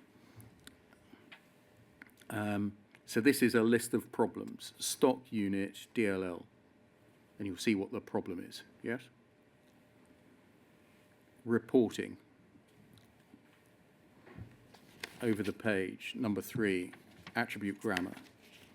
Number 4, which I will read out, cash account, rewrite cash account report as a separate report, bring it into line with the POCL view of the cash account and align the two reference data models, possibly do the rewrite in C for performance. What does that last line mean?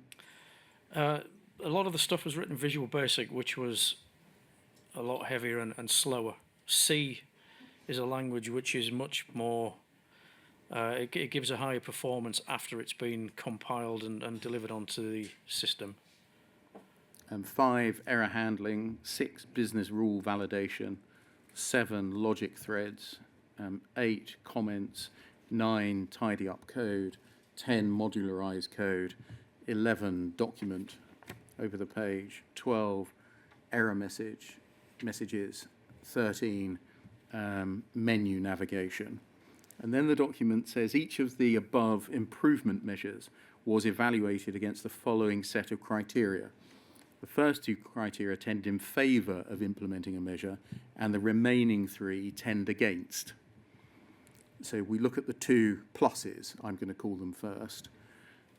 Benefit, the benefit of implementing a particular improvement measure in terms of the product's enhanced maintainability, time, effort, risk, stability and robustness. That's obviously a benefit.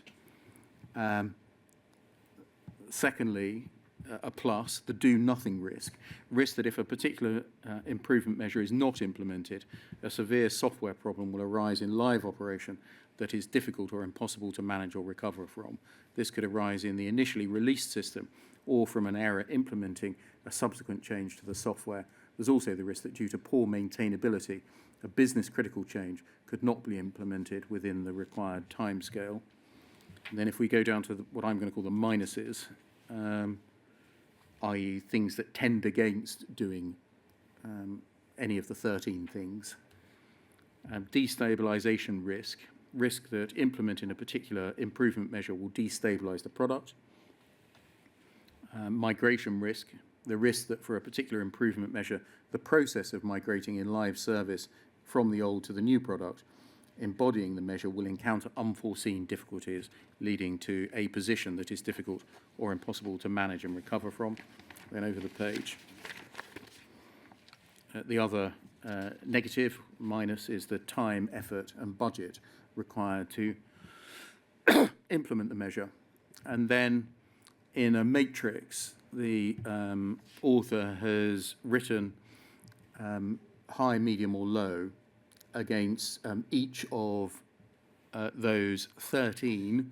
That list on the left-hand side corresponds to the 13 issues we've mentioned, and addresses them against each of the 5 criteria: benefit, do nothing, destabilization, migration or cost.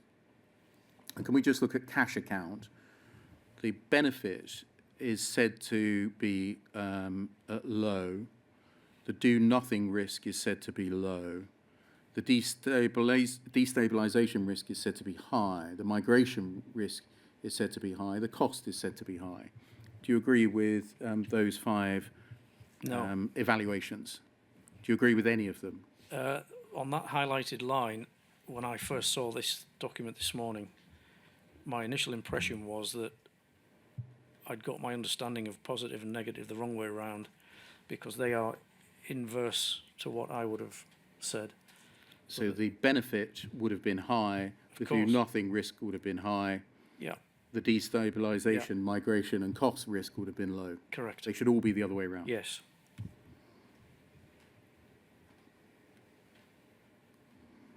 Moving down the page.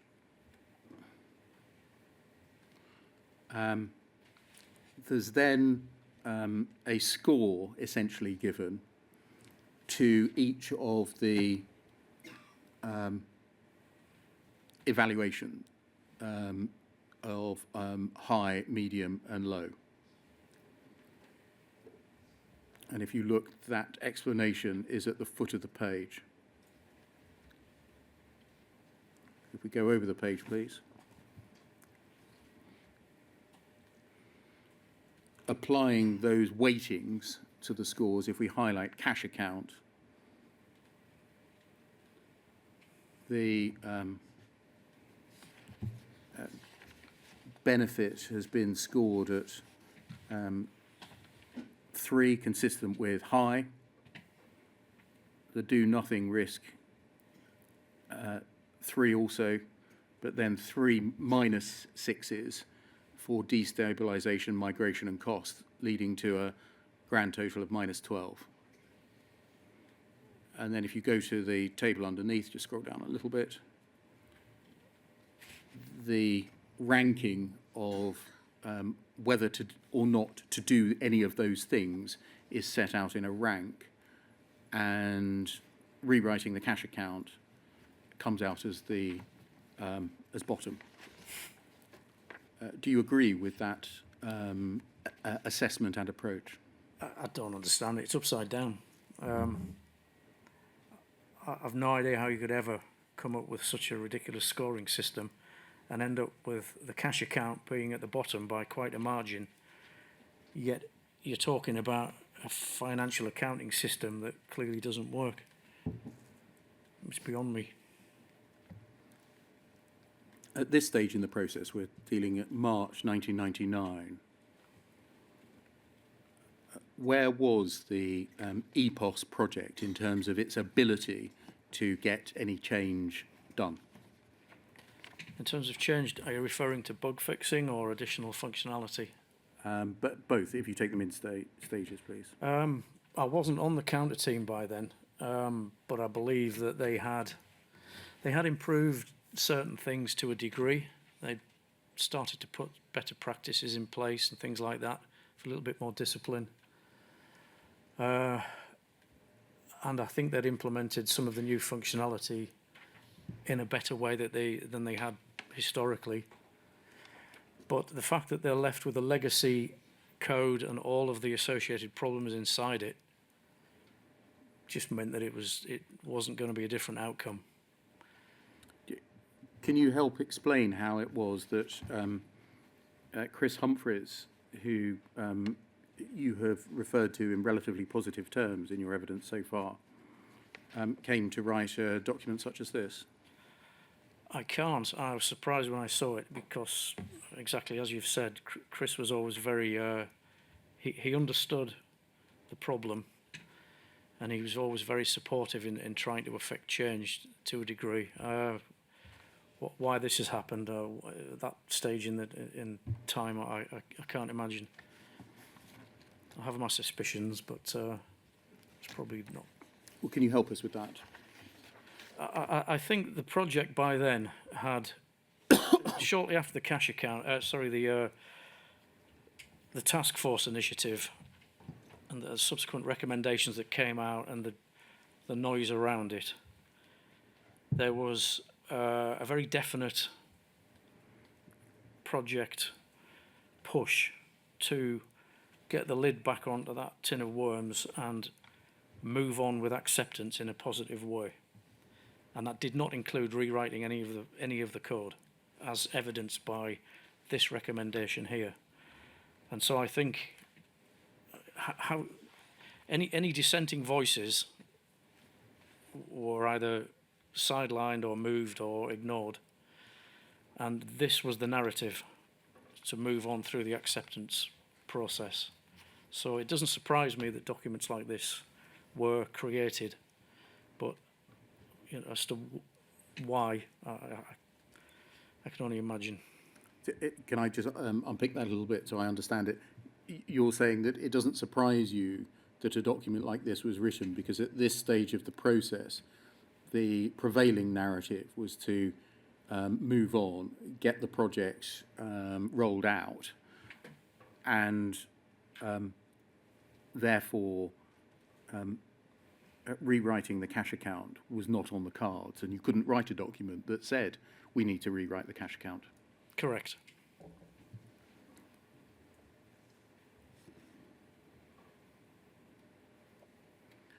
Can we go over the page, please?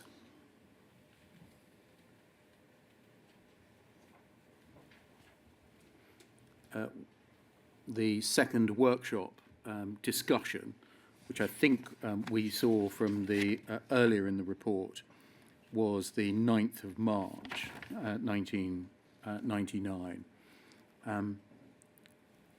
Includes the table with the now put into order of doability, with cash accounts still being bottom. and add some narrative in the right-hand column. And you can quickly look down them. Error message is, excuse me, desirable, but not a measure to enhance product maintainability and robustness. Stock unit DLL, too much effort to do all at once.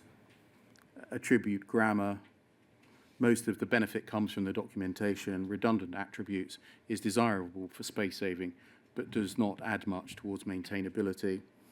Reporting, more beneficial than stock unit, but also needs prior design before decision can be made as to what to do in this release.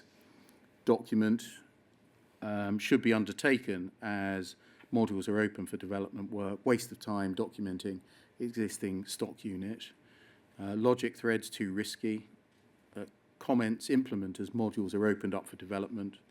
Tidy up code, removal of obsolete code too risky. Modularized code not worth it. Error handling, implement high-level trapping immediately and detail error trapping as modules are opened for development work. Menu navigation, no. Business rule validation, no. Cache account, no. Does that narrative reflect the view that you have just described? Yeah, I would say so. It's. I would disagree with most of the conclusions there. You were, I think, an addressee of this memorandum, and I think that reflects the fact that you were present at one or both of those two workshops. I don't, and I stand to be corrected if I was, I don't recall being at those workshops. I think I may have been copied because some of the potential outcomes may have affected the project I was working on at the time, which was APS, but also the fact Just that... sorry to stop you there, to interrupt you. Had you been moved on by now? Yes. Why were you moved on? Wrong answer syndrome. At the end of the task force initiative, Jan and I had written the audit document. Certain recommendations were made. Obviously, the cash account rewrite was a major part of that. And then at that point, shortly after that, Terry Austin decided to have a reorganisation of some of the teams, the EPOS counter team being one of them. And as part of that, I was called into his office and asked, he said, I'd like you to take over officially and formally from Steve Warwick, who will be moving on to business liaison or something similar. And I want you to be the development manager of the EPOS counter team. And this, that, and the other, you can have the following resources, etc., etc. So, okay, fine. And I said to him at that point, I would accept the position on the condition that we rewrite the cash account. And at that point, Terry was frustrated, to say the least. He wasn't very happy with me putting a condition on that acceptance. It was clear that the cash account wasn't going to get written. That conversation was very quickly brought to a halt, and I was ushered out of the office. And I never really spoke to Terry after that again. We never really had any interaction. Very shortly after that meeting, he appointed Phil Hemingway, who was working in the EPOS counter team for me as business analyst at the time. So he was under you? Yes. Yep.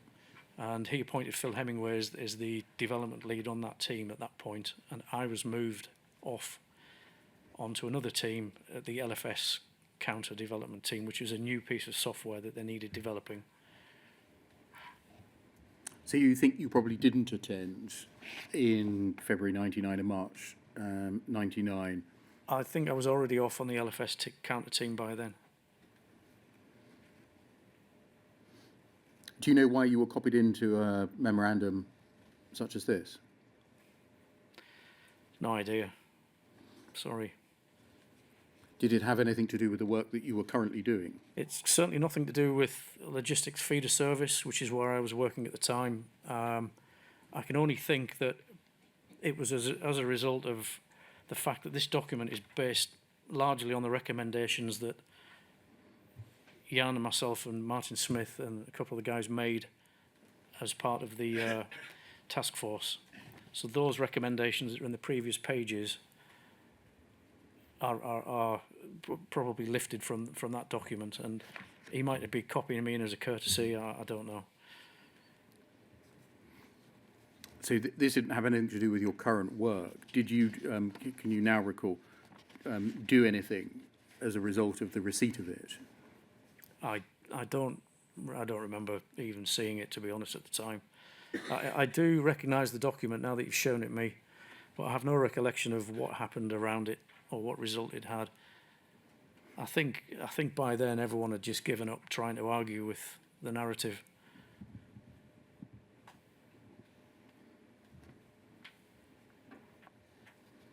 If we go down to the conclusion then, please. Design activity will be undertaken to design the product improvement implementations for stock unit and reporting. So I think that's 2 of the 13 things. It will then be decided what development can achieve with release 2+ timescales. This work will be scheduled. And I think that's the end of it. Can we move forwards in time, please, to FU? Before we do that, Mr. Deere, as you rightly point out, I hadn't seen this document before, and given that I'm very grateful we have seen it now, but Mr. Whittam, I would like a written explanation as to why it is that this document appears the night before this witness gives evidence, given that we've been debating matters around the EPOS task force for weeks.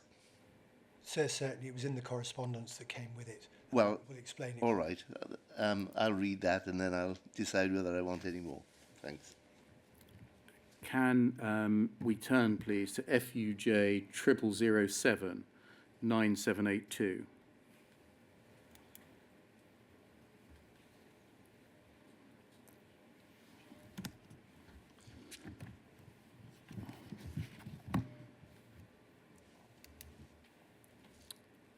This is an audit report of the 28th of October 1999. You're neither an author nor an addressee, and therefore I don't think you would have seen this at the time, please. Can you look at just the abstract? You have seen this document before as part of the preparation for giving evidence. A report of an audit of the CSR Plus development activities and presents a snapshot view during September 99. It details the results of the investigation and provides an opinion as to the state of process compliance and capability. And then if we can move forward, please, to pages 19 and 20.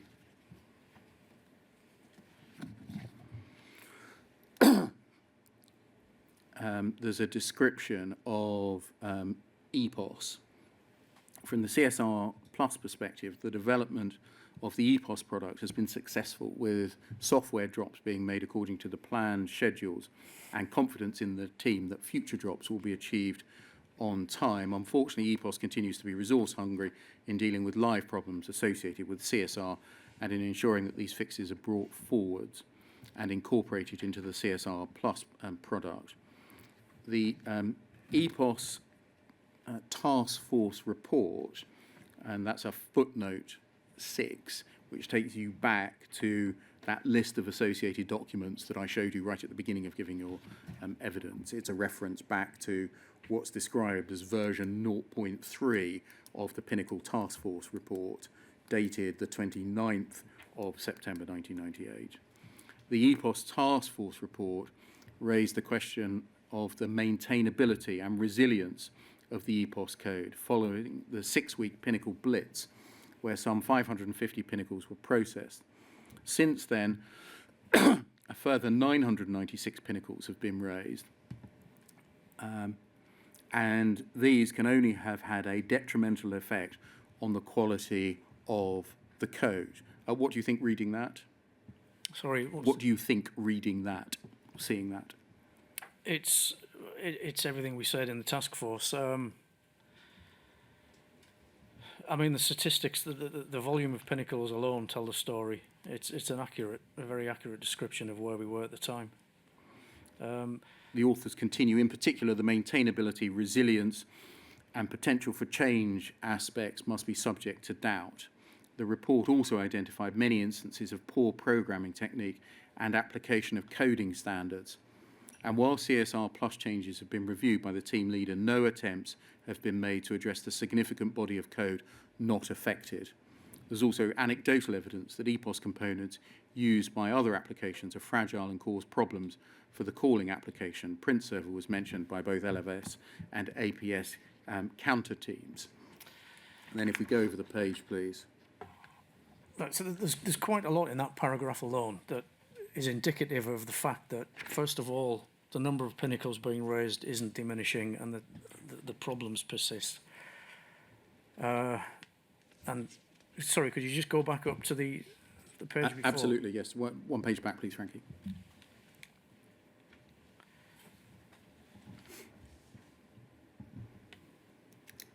So they're still suffering from the same problems of having to introduce so many pinnacle fixes or additional code.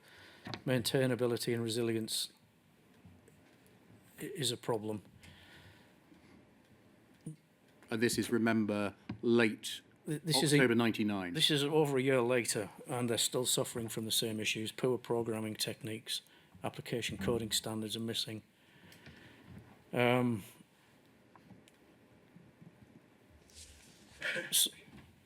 Okay, so the last part of the paragraph where it's referring to print server.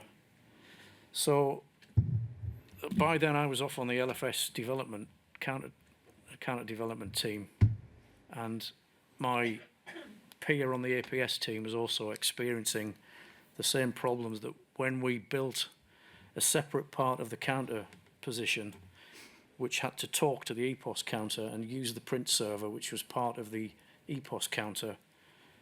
Nothing was working as it should, and that's evident that not just the LFS team that I was running but also the APS team upstairs was experiencing the same problem.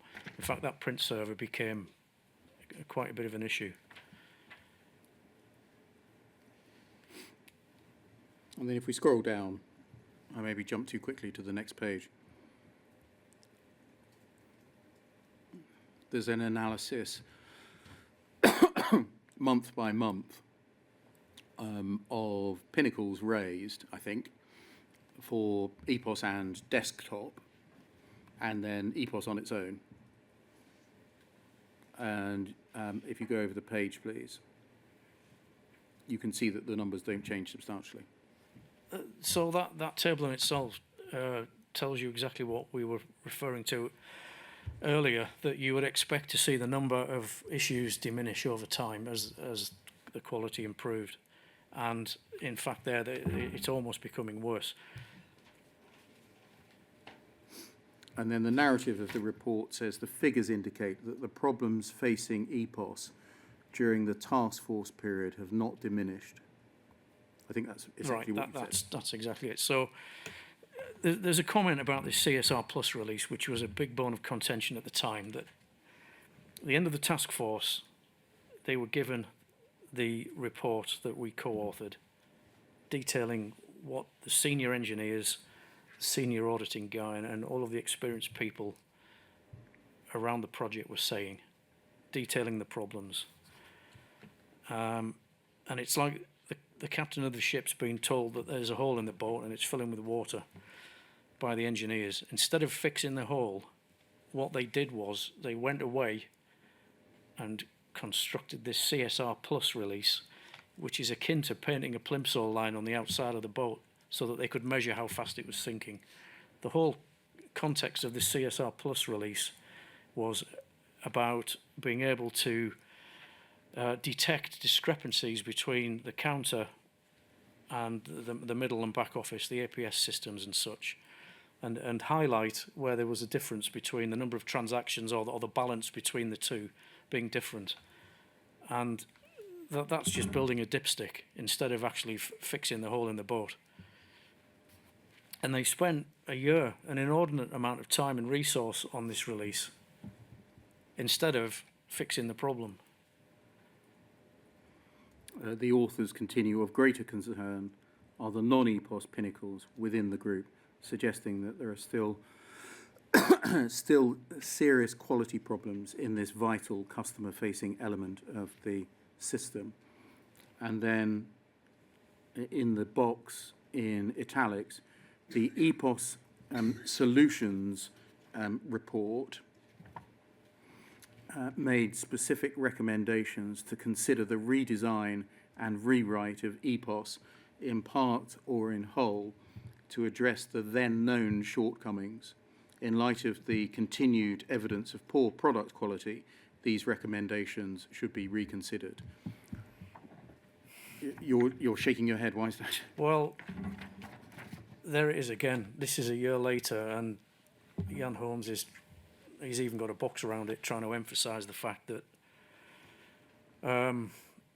this decision should be revisited. It's quite evident here that the quality of the product a year later is no better, if not worse, than they thought it was a year ago. And just to remind ourselves, on the distribution list were John Bennett, Mike Coombs, Terry Austin and Martin Bennett of this report.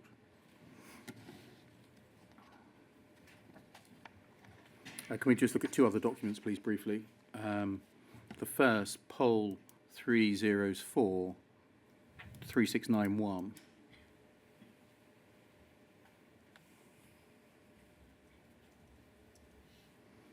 And look at page 57, please.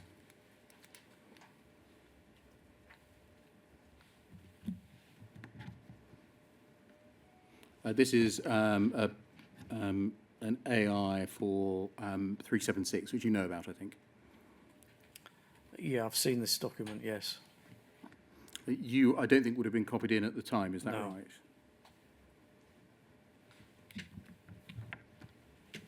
Or would you have had access to it? No.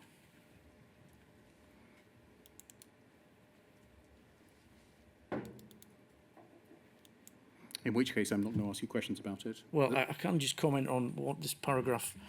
These issues have come to light when comparing a tip-derived cash account with the electronic cash account sent by Pathway. So this is a direct result of them measuring the difference between the two areas. So that's detected a difference between the counter and the back office. So that's what this is alluding to. Well, maybe then if we look at the next page, page 58.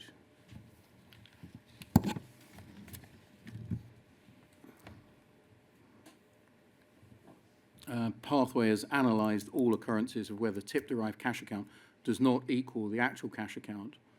There is no suggestion or indication that there is a fault in the calculation or reporting of the cash account.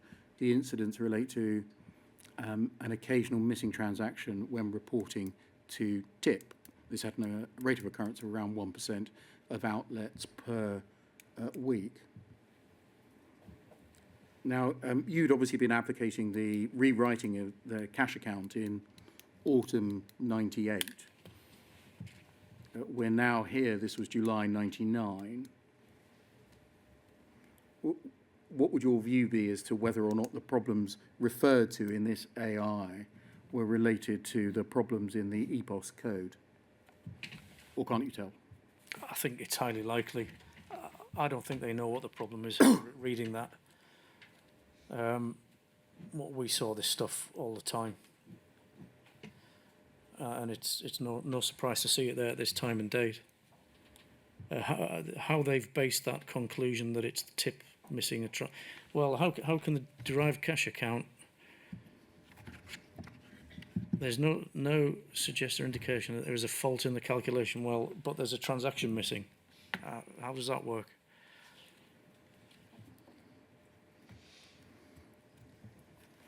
Can we turn lastly to FUJ 307 9783?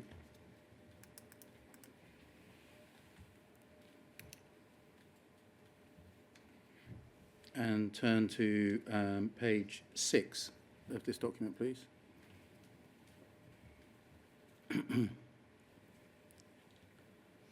Back a page.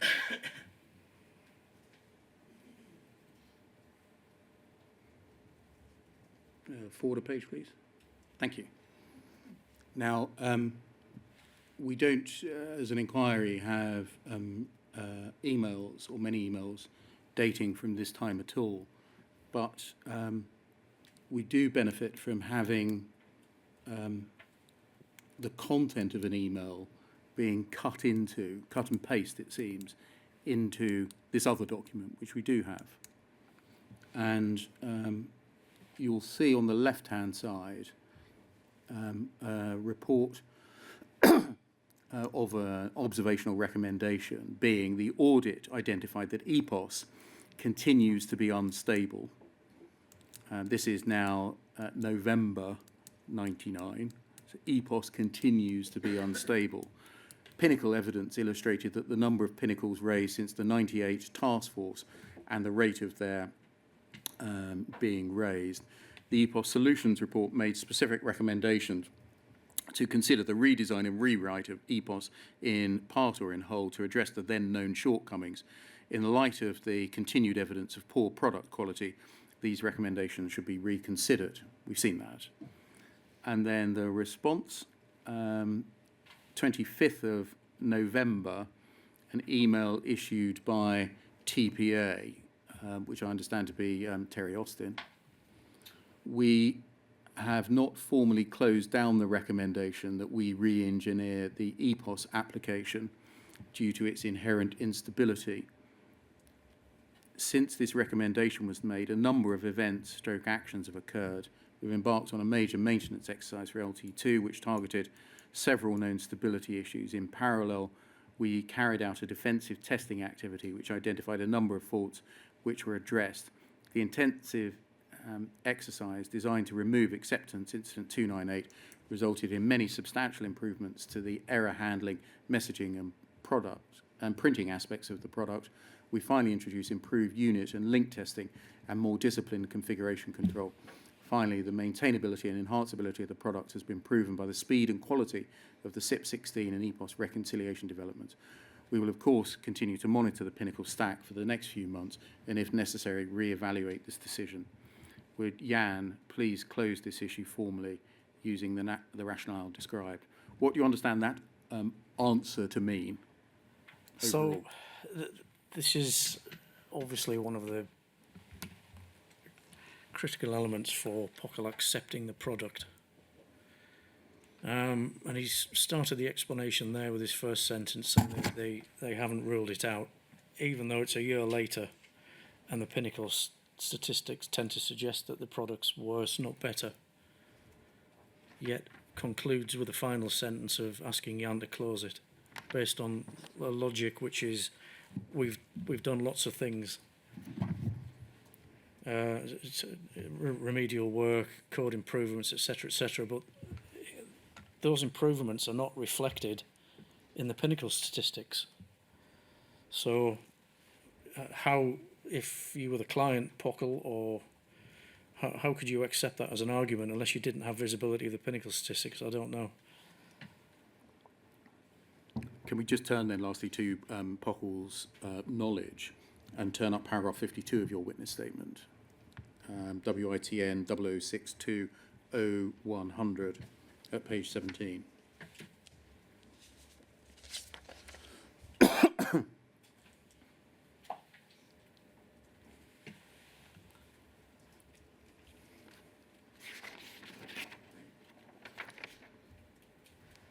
I should start actually with paragraph 51 on the previous page. You say, I witnessed the liaison between representatives of POCL and ICL Pathway during the design and development of the system daily between Steve Warwick and a POCL lady. The discourse and interaction was always very good. POCL had a presence in the building, and POCL and ICL Pathway met almost daily. I attended some of those meetings. I understood that the POCL rep, Barbara Longley, was in attendance, and Steve Warwick, mostly from ICL Pathway. And then over the page, please. In the paragraph that you've just given, in paragraph 51, were you saying that by those means, POCL knew about the serious problems with the EPOS, and in particularly the cash account module within it?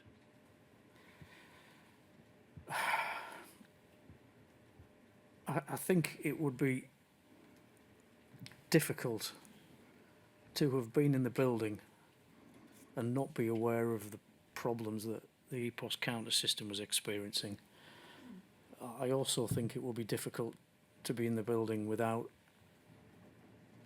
being aware of the number of pinnacles that were being raised. I know that's a subjective answer, but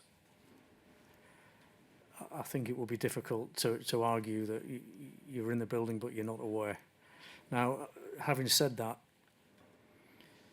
Steve did do a great job at managing the client and fielding all of the problems, and he was a great salesman in that respect.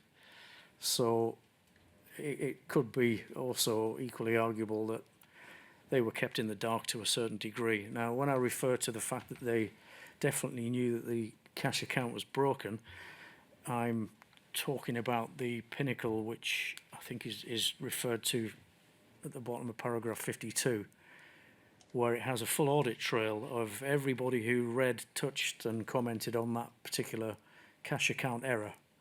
And there are at least one POCL person, I think that was Barbara Longley,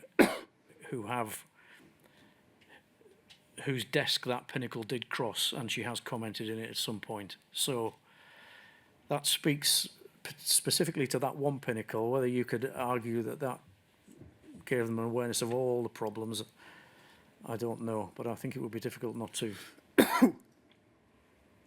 Let's just quickly look at that pinnacle then. FUJ 306 7416.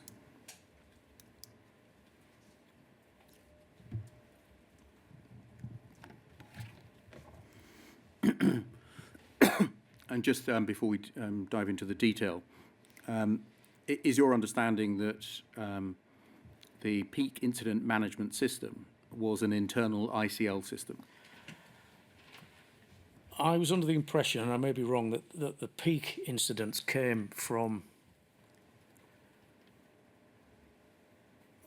I'm not sure if it was the support people that use it, but that was POCL facing.